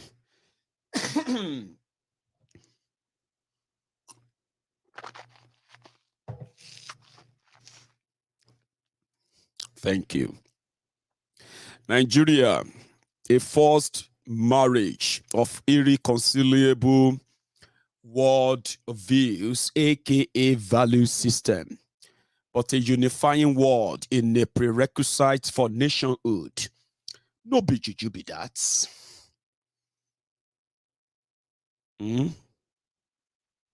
So, for those who have strong faith in God and they have their faith and it's so good. I love people who have faith. I love them. You know, don't tell them that it is their sin. Don't tell them that God chooses leaders. It is manipulative. That's when we begin to question religion. That's manipulative. Talking about political leaders or any leader of a country, God is not God that selects them. Now you and the system, they select them. Do you understand? And when you look at it very well, the system of Nigeria, how your leaders emerged, it is a shame for anybody to tell you that they emerged because God chose them. Now, manipulative technique, so it's not working on us anymore, especially on Maiyegun's diary, Politico, and that's the spirit. That's the spirit. So when we heard them speak to their congregation, without lying to them as usual, even though if they have to add a small jara, but we made them talk calm, made them still talk calm. It is imperative now, before I go to my message, that every believer, online and offline, you must get your PVC. Hallelujah. You hear what I'm saying? Third, he must never have been associated with terrorism. In any remote shape or form, a sponsor, complicit, tacit supporter, must never have been. Regardless of what tribe. And we don't really care which tribe the next leader should come. But because of so much regionalism, it is important now that all indigenous Nigerians, whose ethnicity is properly indigenous, must come together to ensure that non-indigenous Nigerians do not hold the levers of power to ransom. Otherwise, I do not think Nigeria will get to 2024 in one piece. We're seeing migration in trailer loads of people who look like they come from the Maghreb, all into the Southwest. I can't speak for the Southeast or the South-South. The intel I have is about the Southwest. And we cannot sit by and let others take our fatherland and subject us with impunity in every area of our national life, whether it's our socio-economics, our rights to benefits as Nigerian citizens, and then subject us to becoming second, third-class citizens. It's not going to go. And I do believe that when we have a good president, he will also be associated with good men and women in a large pool of people from all across the country who can fill the cabinet. So that when you have a minister of justice who is also attorney general, I don't believe the two offices should be together, that you have a person who has the cadre of mind like a Lord Denning. You understand? Who understands that without justice, there can be no genuine peace. Because peace is not the absence of tension, it is the presence of justice. Our justice system is in total tatters. The judiciary, the law enforcement, the entire system. Oh God, you. Pastor Adefarati. She waiting the pastor, they talk different from waiting all of you know from here. But he's also speaking in codes. Some people from Maghreb, some people in power, allowing some people from, bring people in to come and take over our farmland. We want to turn us into third-class citizens. They are disguising. We go touch everybody. That's why they say, "Gbogbo wa ńkọ́ la máa jẹ breakfast." Oh, gbogbo wa la máa jẹ breakfast. Àsìkò tó ní kálukú máa jẹ tiẹ̀ ọ̀tọ̀ọ̀tọ̀ ni. Summa billah. Sure you get? But you can tell. He couldn't say Fulani terrorist. But he, But then they come out of their shell, small. Some of them are still talking about election. You see, his own is like, I don't think Nigeria is going to last till 2024. Pastor Adeboye said, are you sure Nigeria is going to exist till 2023? Now, could do make the thing just is a pinch everybody like that, like that, It will touch everybody. You know, it will touch everybody. And for those who don't know, right? Well, Nigeria, everything. Here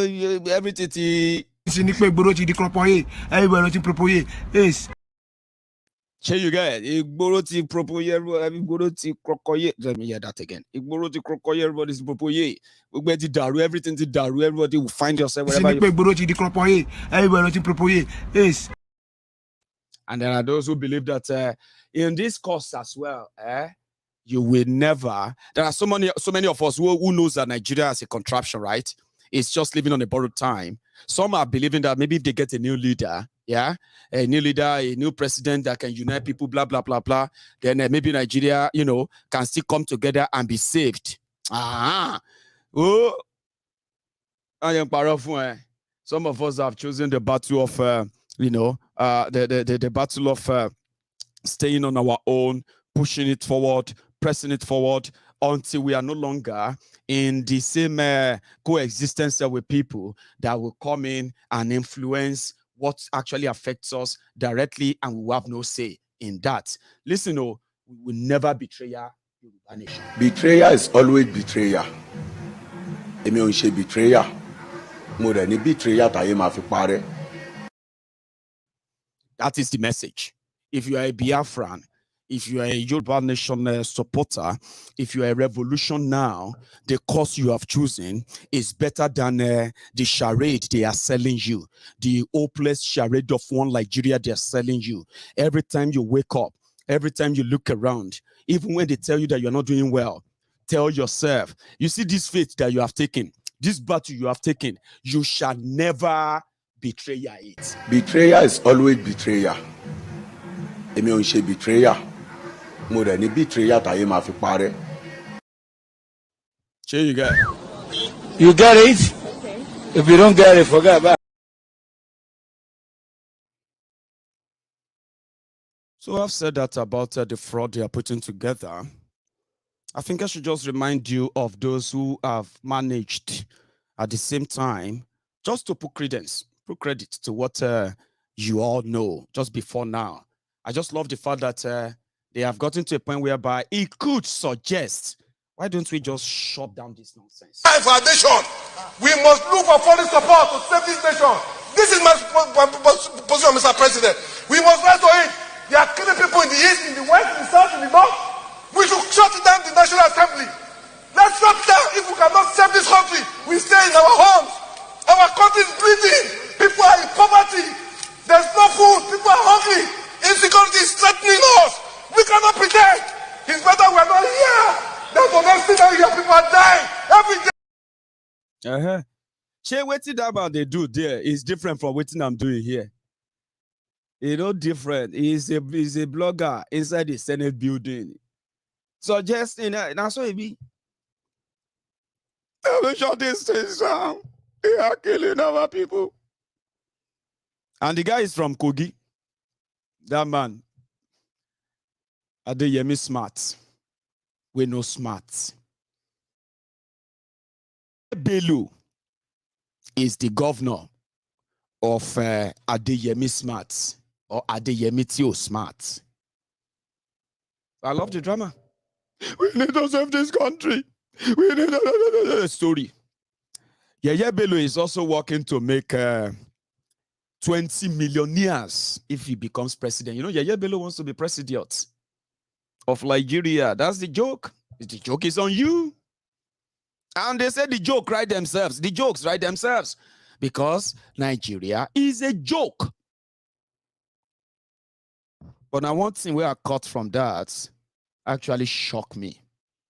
But it not to shock me because the current of that shock, it was too strong. I am not really surprised, but I won't lie, it shocked me. Afusa Abiola, Afusa Costello Abiola, Abiola's daughter is Yeye Bello's presidential campaign DG. On that, you know, the job where we say, na Femi Foni Kayode won't collect them. My brother, my friend, Femi Foni Kayode, he's been there and just like the dog on a leash, and our owner or its owner. But surprisingly, they just brought in Abiola's daughter to come and become the DG for Yeye Bello, President Yeye Bello of Kogi. But what caught my attention, what really shocked me, where they tell you, be say, it no reach 24 hours. Afusa throw him papa under the bus.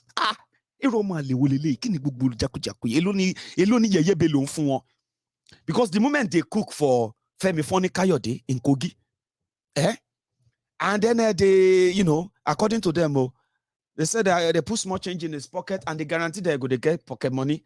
Since then, Femi Foni Kayode, former minister, became the lapdog of NURTW potential chairman in the future, Yeye Bello of Kogi. He became his spokesperson. He started telling us about how Yeye Bello has turned Kogi. He be Omada. And then when I started saying, the next thing my friend said, Maiyegun panu ede. Is this saying sharp na your mates? I said, but no be say we want say these people they hungry. He say, Maiyegun panu ede say sharp mate any.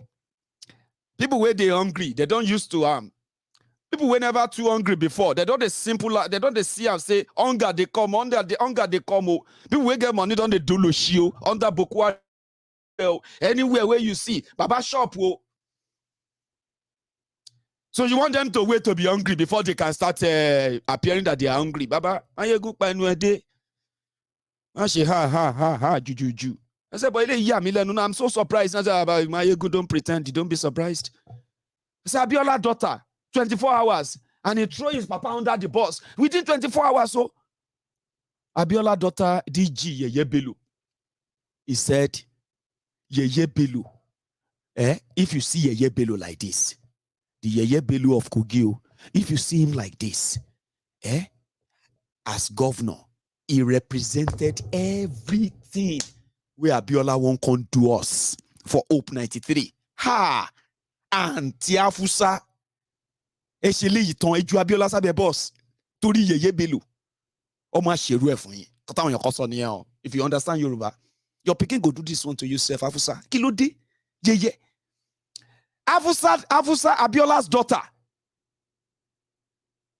said, all of the thing we all of you missed, the best president Nigeria never had. Abiola could have changed Nigeria. Abiola is the best.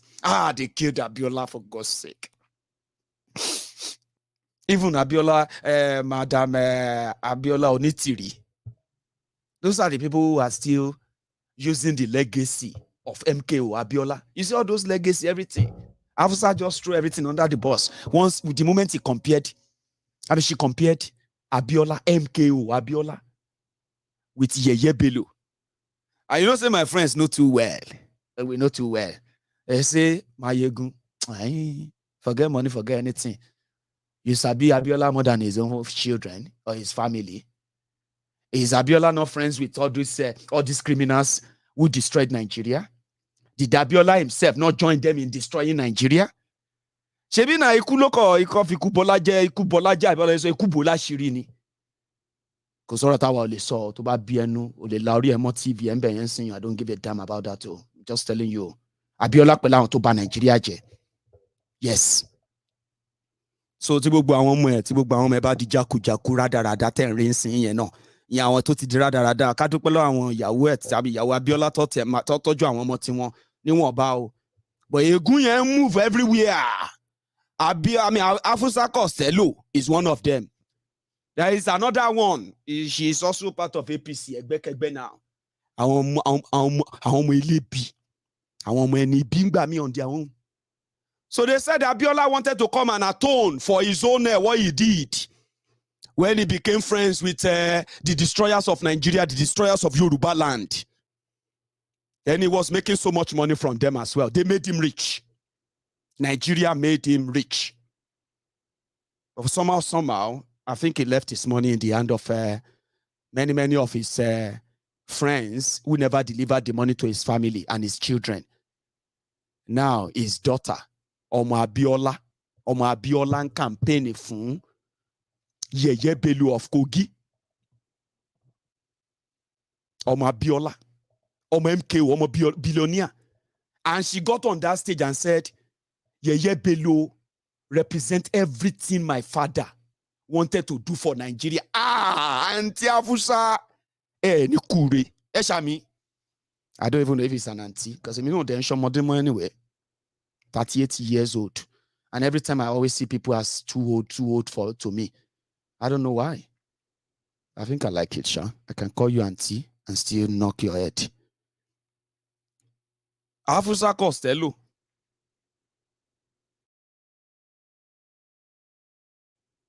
Ish. So for the fact that we got childhood memory and what you know. And when we grew up, we started discovering that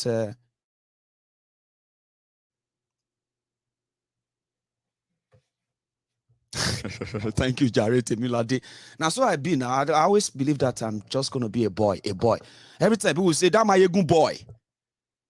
That Maiyegun boy. And myself can't see myself as boy. If I see anybody, I say, hello, ma. Shewa, okay, ma. Hello, sir. Baoni, sir. Well, I not be boy too. I be man. But it doesn't really matter. Matter in heaven. All those things no go matter for heaven. Abi? So we just talk. The matter in heaven, about the heaven.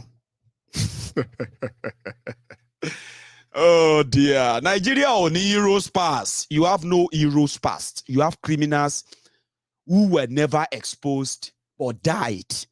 Because they died, they were never exposed. Do you understand that? And since nobody knew anything, they say, we wish. Oh, now when we grew up, we started digging history. We say, yes, heroes past, criminals past. No wonder that Nigeria is unreal. Everything that you probably will never try in any other country, they will do it in Nigeria, and they will tell you it's a culture. It's so unreal. Your past heroes are mostly crooks, criminals, fanatics, sociopath, bunch of born looters. But since they built you mosque, they donated to your church building. They constructed a mini stadium. They sponsored you to Mecca. Go send you to Medina or send you to Jerusalem. They gave you scholarship, your children's scholarship, when your education system is completely destroyed. They do all these things. And you say, let us say thank you. They rob you with one hand. Then they offer you help in the other hand. You rob Peter to pay Paul in Yoruba land. On shemi, on gbami. Báwo la ṣe ń dúpẹ́ lọ́wọ́ ẹni tó ń ṣe ni, tó ń gbani. And if you put all those criminals in Yoruba land today, you can put them in this basket. Put them inside this basket. Or put all of them on this table. Oh, break the table.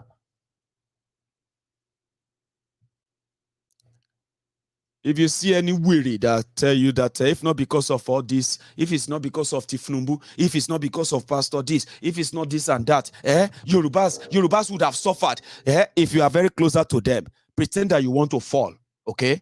You lean forward. You pretend that you want to trip, you want to fall. Big batifun. Can you imagine you just shibu? You understand?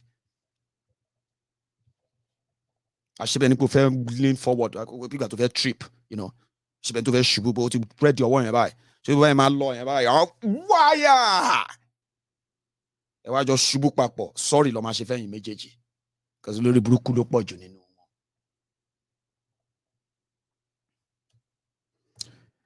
If not because of this and that, ìyà ò bá ti jẹ Yorùbá. Ṣé ìyà ò ń jẹ Yorùbá ń sìn? Ṣé ìyà ò ń jẹ Yorùbá ń sìn? So don't let anybody talk to you that way. It is called manipulative, kind of a manipulating, technique. God chooses your leader. That's not true. No, that's not true. God chooses who lead a... No, that's not true. And if you have been believing it, in order to unlearn that now Ask yourself, how come now Olori Brukus God they give you? Now so sin rich. It's which level go self?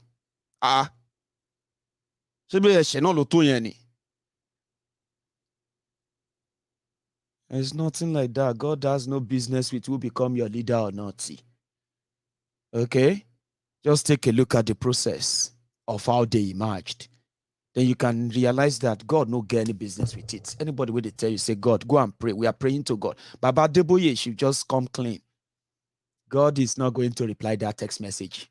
Forget it, Baba.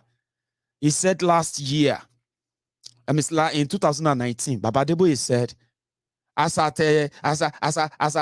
February 2019, or 2000, sorry, as at June 2018, God already picked the score and told him there will be election.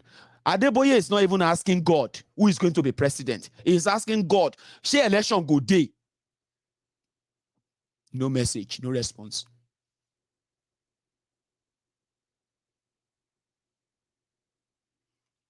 So, they deliberately, intentionally brought in terrorists into Nigeria. Then they also intentionally shielded them this long. Now that they are like cancer that have spread, that is what is going to kill Nigeria. Okay?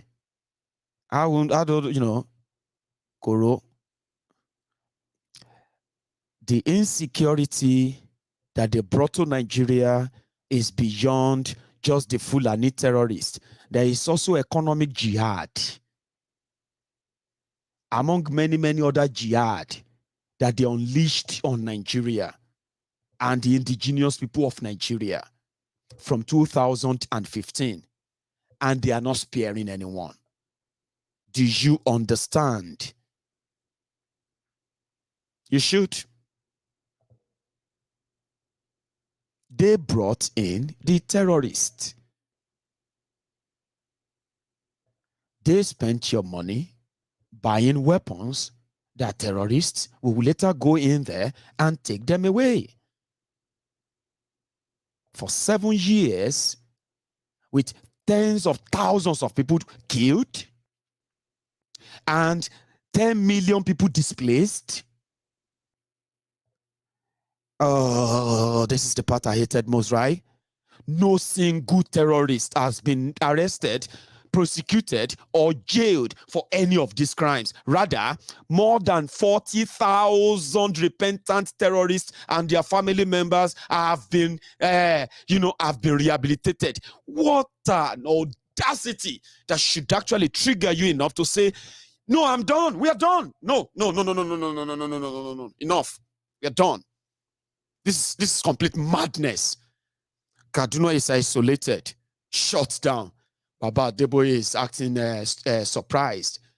Meanwhile, the person who is sponsoring terrorism in northern Nigeria, who publicly confessed to that, El Rufai of Kaduna, the Kaduna little finger, he is there giving advice to Rotifmi, Amechi, the Ubima, Judas Iscariot, how they can surveil the rail line and keep them safe from terrorists.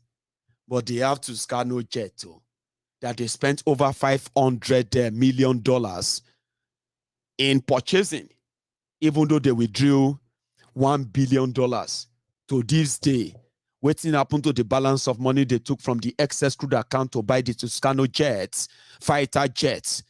Nobody get the answer till date. Nobody get the answer. Over $400 million. Smooth.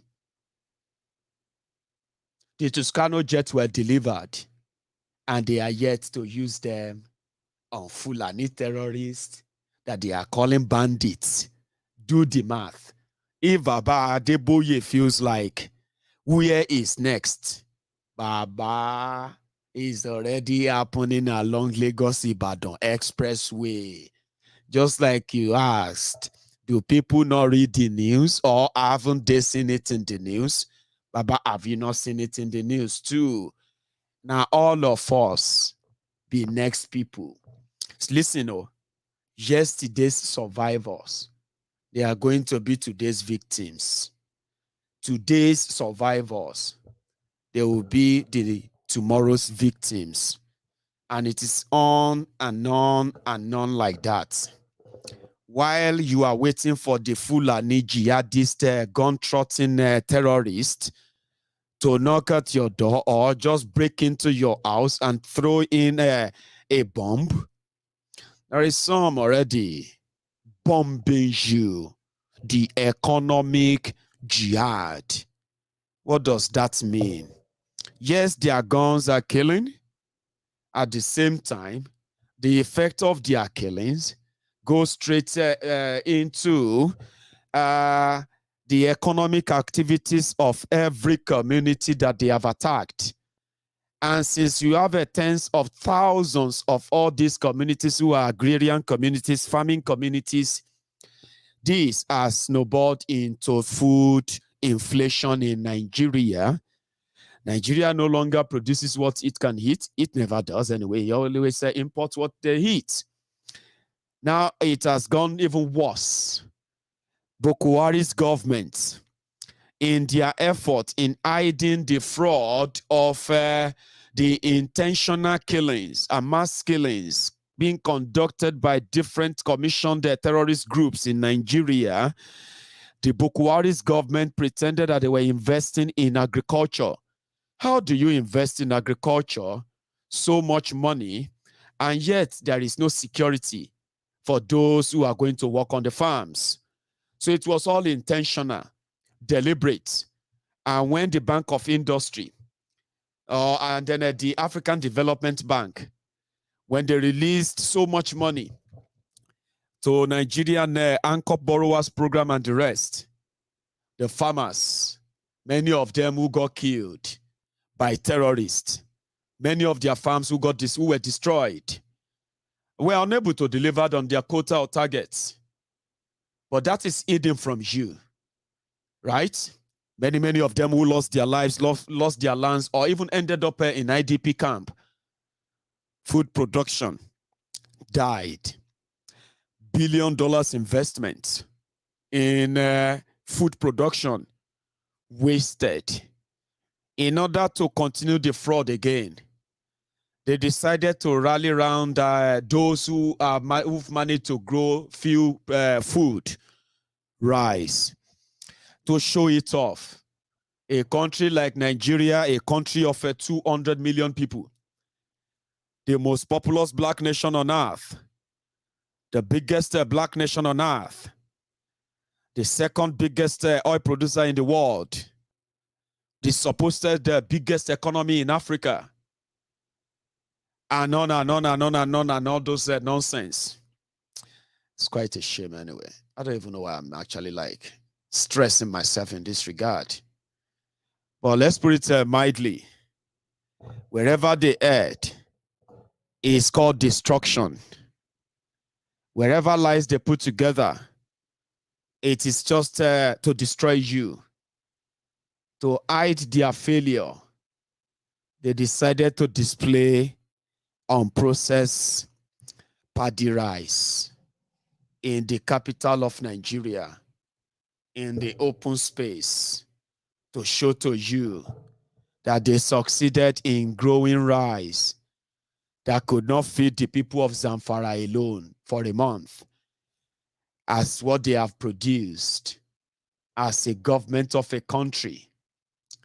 Bag of paddy rice, unprocessed rice, displayed in the country's capital to show the success of agricultural revolution of these brainless criminals, while their terrorist brothers and sisters continue to wreak havoc all across Nigeria. So before you become a victim, sometimes many of us have been so lucky that we have Maiyegun's diary Politico, the temple of truth, a place where ideas, information can always be provided for the sane mind, minds that can process them, check how much of this affects them, and react accordingly in what should be in defense of what is coming to destroy them. So we should always be thankful that we have this platform and many other platforms telling us about what is going on for us to be able to process why Nigeria is not working. It will never work. Blame no one else but yourself if Nigeria lasted this long. The longer Nigeria lasts, the shorter your opportunity to good life as a human being. They've subjected their millions to the survivor mentality. No real plan, just to survive. They just want to survive. And now that we know that hand will touch everybody, or it is already touching everybody. So when they begin to bleed, or not bleep, I'm trying to say when they begin to say, meh, meh, sure, it simply means, and don't they touch them. Whether you are rich, whether you are not so rich, powerful or powerless, religious or unreligious, young, old, connected, professional, untrained. If you don't join hands with those who have seen through the light, you are likely going to be that victim. And we will be of no use to us. It will be of no use to us when you are no longer here. Choose your battle carefully. Fighting to save Nigeria is like fighting to save your own suicide. You know, it's not like save yourself from the suicide. You're saving or protecting your own suicidal kind of, bed. If we can agree that everybody should manage their own affair, then why can't we agree that we should do it independently? So I love people who pursue justice and who fight justly. I would never support injustice. I would never actually feel comfortable around it because one day I know I may be next. But before it gets to my turn, I want to call this out. I want others to know about it. Just maybe. Not even just maybe.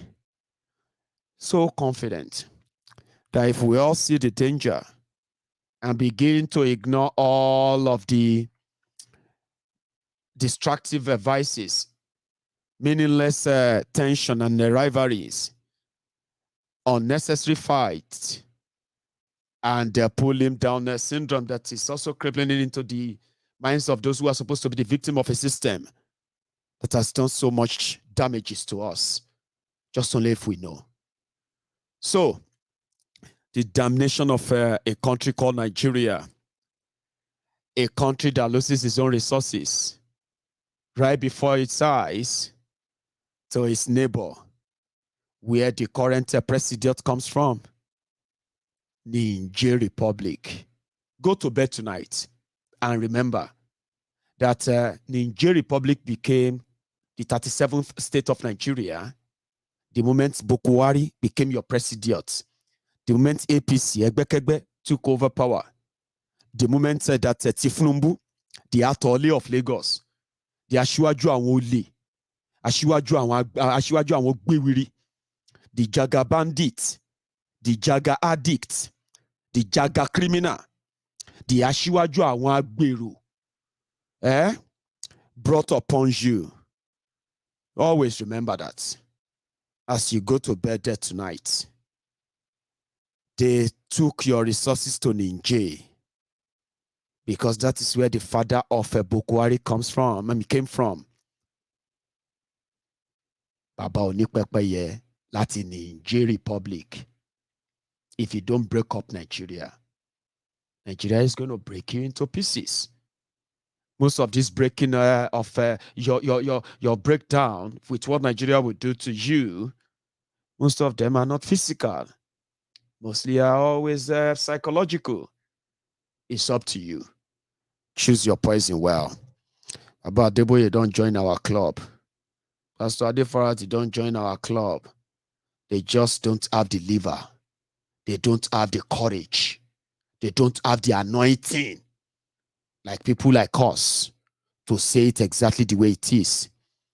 We don't get anything to lose. Nigeria has already taken everything from us. We are trying to get them back. We are trying to take it back. Okay? So therefore we can talk about the problem and we can name the criminals behind the problem. So if they are talking, one day, their anointing of saying it the way it is, it go touch them. Me, I get the anointing. That's why they call me the Baba Jew of the Temple of Truth. If they pain you, knock your head on your TV. You won't die because I want to see you here tomorrow. Okay? Knock it on your TV. And then we'll deal with it later. So the anointing here is to tell you that no kolo, no mago. Now waiting they cause the wahala be this. We'll deal with them, rub them off, get rid of it. And then, maybe, just maybe, we can get it right afterward. So the lawyers to Mazi Nnamdi Kanu, they got a judgment. One of the lawyers got a judgment because he was harassed. He was harassed by the DSS, who were trying to ward and warn everybody away from Mazi Nnamdi Kanu, never to represent him and all of that. The guy took them to court, and the court just awarded a paltry $5 million naira as damages against the DSS, against Nigeria for harassing the lawyer to Mazi Nnamdi Kanu. So, in the next few days, on the 8th of April, precisely, Mazi Nnamdi Kanu is going to appear in court again. But there's something I want you to remember, okay? On that day, is only good team. They are not going to be asking for the bail of Mazi Nnamdi Kanu. They are going to be asking the court to throw out all the charges against him, and he should be let go. Free and fair, unconditional. There are other things they are pushing. Now that is so obvious to Soludo, Governor Soludo, who thought, or maybe, should I put it this way, who thought that the goodwill of having the election of the Anambra election that eventually got him elected as governor, he automatically holds the mandate of the Biafrans, especially those who decided to give him their votes on that day. You don't speak for them, they said. They said, no, you don't speak for us. They voluntarily want to sit at home on Mondays. Okay? Yes, there are some other miscreants who go out to intimidate, harass people and the rest. But IPOB continue to say it's not them. Because the people of Biafra land, every Monday, they said they were going to voluntarily stay at home. Those who wants to go to their shop could go to their shops. And they said when they get attacked, that is not on them. There are those who wanted to, because now that they don't protest on the streets, right? The same political class funding and sponsoring all this unknown this, unknown that, which they know them, right? That they are those sending people to attack people if they go out on sit-at-home day.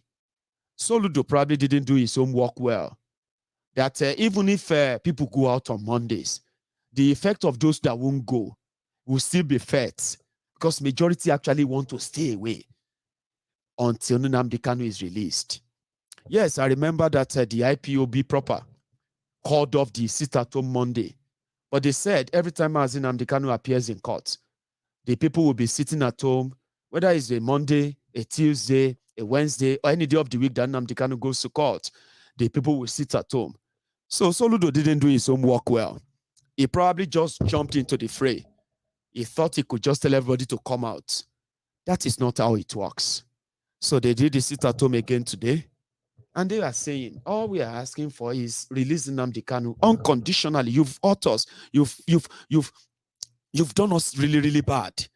We haven't taken up arm to fight you. You are still hunting us down. You are still treating us like, you know what I mean? We don't want to talk to you. We don't want to have a chat. We don't want to have an agreement. Just release him. When you release him, If you want to talk to us, then talk to Nnamdi Kanu. That's their demand. So Soludo got served today. And I hope all of them who are now realizing the effect of what the sit-at-home is in eastern Nigeria and what they call the economic loss every time the people sit at home. Maybe now they will see how serious this is. To free Nnamdi Kanu is not committed any crime.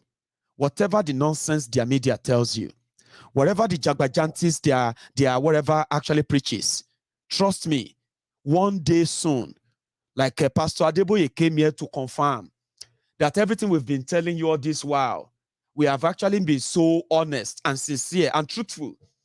But Nigeria won't let you take the truth because there is always these alternative lies out there that they keep pushing. Nnamdi Kanu committed no crime. He's committed none. Self-determination is not a crime. Referendum is not a war. Except once it crosses the border to Nigeria, it becomes war, death wish, and the rest of that. All of that will pass out, and we'll pass that period. What they are asking is, on the 8th of April, Nnamdi Kanu's lawyers are going to argue for his acquittal, right? Acquittal means go home, you have done nothing. Now, at this point, the political class in the eastern Nigeria, the royal fathers and the rest of them, even though people know they take it easy with you, I am somebody who always believes in diplomacy. Yes, I know you can fight, but you see all this political class and the rest of them, you better push for the release of Nnamdi Kanu, because what is still coming, in my own opinion, is going to chase many of you out of town. Trust me, it is not looking like it's the old way of doing it anymore. It seems that it is just about to get really, really, really bad for all of you, the political class in eastern Nigeria. And you see, people that are already being killed, they are already being killed illegally. They are already being kidnapped illegally. They are already being locked up in different parts of the prison all over Nigeria without trial. Don't intimidate them about what you can do if you want to deal with them. Nigeria is already dealing with them when they've done nothing wrong. Political class in the eastern Nigeria, there is no threat. There is nothing you want to say. There's nothing new you're going to do. They are already facing the worst. What they wanted from you is your real support. Identify with them. Protect them. Because what they're asking for is not war. But because what they're asking for is going to take away your film bottle, you decided to continue to look away or continue to group to kill them. Release Nnamdi Kanu unconditionally. Open the line of conversation with him on the issue of Biafra. And then you can start talking about peace. You can then, not just that, to release Nnamdi Kanu, withdraw all of your killer soldiers in eastern Nigeria, arrest and prosecute those ones who have committed serious crime, murder, genocide in eastern Nigeria. Put them on trial publicly. Let those who are their victims see them on trial. That is the beginning and the healing process we are talking about. But you can't keep Nnamdi Kanu in prison and continue to say the IPOB, the Biafrans are not listening to you. You are not listening to them. And I pray you don't figure out you don't figure this out too late. Soludo, I used to have your interview where you actually gave a press conference and you defended the IPOB. You defended their ideology. You know that they are not violent. They may talk tough. That's one thing that scares majority of those who are non-Biafrans. The Biafrans can talk tough. And when they talk, trust me, with the passion and experience of what Nigeria has done to them, you will think, indeed, they will just snuff life out of you like that. But an average Biafran is not violent that way. They are not violent to the point of want to take your life. Come on. We have lived with ourselves for so long enough that we can tell and say one or two things about ourselves. A Biafran won't take out his anger and kill you just to prove that he's angry. No. So we say this. Whatever you have been doing And what have you in Eastern Nigeria? You need to release Nnamdi Kanu unconditionally, apologize to him, and then withdraw all your bloody criminal soldiers and DSS and the rest of all those rogues, policemen who are killing innocent people in Eastern Nigeria. Withdraw them from the East. Put them on trial, those who have killed people there. And then start the healing process of identifying with their victims and their families. Released all of the prisoners of conscience that you have locked up because they've committed no crime. So by so doing, that's when you can start talking about real peace. Or else, you can continue to enjoy the peace of the graveyard. And we will continue to pay the supreme price. Until then, I don't see this sit at home going away. Except if you just want to start killing innocent people the first month of you becoming governor. Soludo, that stand, that gra-gra, that loudmouth, trust me, IPOB will humble you. Trust me. The Biafrans, I have been an observer for the past 7 years. 7 years I have been an observer of IPOB and their modus operandi. They will humble you. I'll leave it at that. Thank you so much, everybody, for your time tonight. I didn't take calls. I'm so sorry. But I have something I'll tell you that I will also elaborate later on in my subsequent broadcast, okay? So, brethren, I have picked up the receipt of our intervention in the welfare of Alano, Deputy Alano, and all their activities of Yoruba Nation, especially in their base currently where they are. So we have picked up their April welfare bill. So I have forwarded the 1.7 million naira just like last month. That has been paid. And thank you to all of you, to all of us for our generosity. Okay? So I will see you some other time. For now, if you are still watching, oh, come on, 2,000 people. And we're good anyway. We have 800 members, over 800 people who have dropped their offerings. Now you spent 2 hours with me on Maiyegun's Diary Politico tonight. Would you take a second to subscribe on my channel, like this video, and share it if you haven't? Because when I see you next time, we're just going to continue from where we are. I call this part 1. I'm going to do part 2. I'm going to do part 3. And I'm going to do series. So if you enjoyed this one, come on, don't be stingy. Share it with others too. And you should have a wonderful night as well. Good night.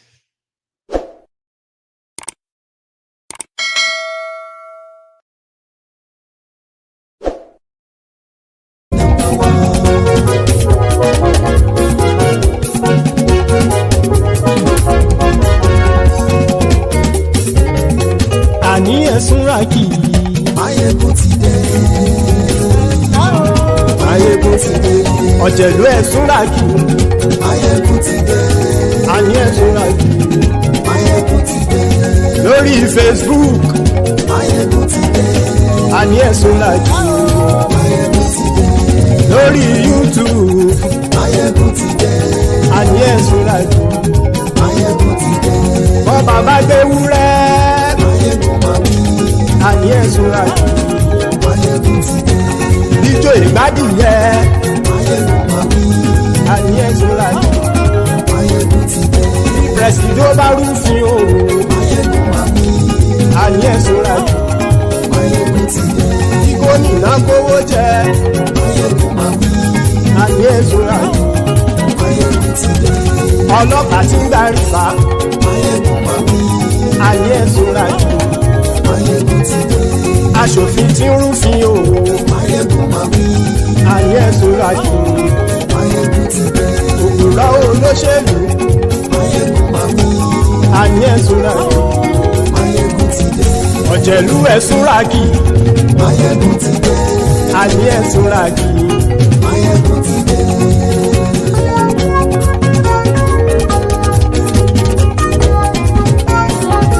Maiyegun ti ọ̀jẹ̀lú ẹ̀sùn ràkì. Maiyegun ti dé gbogbo ọ̀jẹ̀lú ẹ̀sùn ràkì. Ṣùgbọ́n ní bá ti ṣe èyí tó yẹ kí wọ́n ṣe ọmọ bá dèrò ní fi wọ́n níran o. Maiyegun ti dé gbogbo ọ̀jẹ̀lú ẹ̀sùn ràkì. Maiyegun ti dé gbogbo ọ̀jẹ̀lú ẹ̀sùn ràkì. Ṣùgbọ́n ní bá ti ṣe èyí tó yẹ kí wọ́n ṣe ọmọ bá dèrò ní fi wọ́n níran. Wọ́n fowó bẹ́ẹ̀ o Maiyegun ó sọ pé wọ́n ò fẹ́ bẹ́ẹ̀. Wọ́n fowó bẹ́ẹ̀ Maiyegun ó sọ pé wọ́n ò fẹ́ bẹ́ẹ̀. Oníkanṣá ti ṣe èyí tó yẹ kí wọ́n ṣe fáwọn ará ìlú tó gbé wọn débẹ̀ o. Maiyegun ti dé gbogbo ọ̀jẹ̀lú ẹ̀sùn ràkì. Maiyegun ti dé gbogbo ọ̀jẹ̀lú ẹ̀sùn ràkì. Ṣùgbọ́n ní bá ti ṣe yìí tó yẹ kí wọ́n ṣe ọmọ bá dẹ́rọ̀ ò ní fi wọ́n níran. Kì máa yí ṣe eré ọ̀rọ̀ yìí kì í ṣe ẹ̀fẹ̀. Kì máa yí ṣe eré ọ̀rọ̀ yìí kì í ṣe ẹ̀fẹ̀. Ẹni bá ti lè lẹ́bọ̀ lẹ́rù o ọmọ bá dèrò kàṣà ìtú wọn síta. Maiyegun ti dé gbogbo ọ̀jẹ̀lú ẹ̀sùn ràkì. Maiyegun ti dé gbogbo ọ̀jẹ̀lú ẹ̀sùn ràkì. Ṣùgbọ́n ní bá ti ṣe yìí tó yẹ kí wọ́n ṣe ọmọ bá dẹ́rọ̀ ò ní fi wọ́n níran. Tẹnitẹni ọmọ Maiyegun ọ̀rẹ́ ara ìlú mọ̀mọ́ ni mo fọlọ́run sọ ẹ̀ bá kìlẹ́bù. Lóòótọ́ olódodo ìlú ọ̀tá ìlú mọ̀mọ́ ni ìwọ ṣá máa ń ṣọ́ra kò sì mọ́ bẹ̀rù. Bọ́tà ń lé ibo níṣègùn lé káwọn mọ̀mọ́ fi ṣera wọn ni ó ti dẹrùn tí wọn ò gbọ́dọ̀ sè mọ́bẹ̀. Èèpo ọ̀bọ lọmọ bá dérò tàjẹ́ ò gbọ́dọ̀ jẹ́ ó ti jọba lórí àbínú ẹni kò sì mọ́ fòyà. Àìsíwọ́lu ní ẹnìkẹ́ ìgbódì ẹyin lábàrá o ó kó ẹni tó bá dán wò á kàwé. Maiyegun ti dé gbogbo ọ̀jẹ̀lú ẹ̀sùn ràkì. Maiyegun ti dé gbogbo ọ̀jẹ̀lú ẹ̀sùn ràkì o. Ẹni bá ti ṣe yìí tó yẹ kí wọ́n ṣe ọmọ bá dèrò òní fi wọ́n níran o. Maiyegun ti dé gbogbo ọ̀jẹ̀lú ẹ̀sùn ràkì. Maiyegun ti dé gbogbo ọ̀jẹ̀lú ẹ̀sùn ràkì. Ṣùgbọ́n ní bá ti ṣe yìí tó yẹ kí wọ́n ṣe ọmọ bá dẹ́rọ̀ ò ní fi wọ́n níran.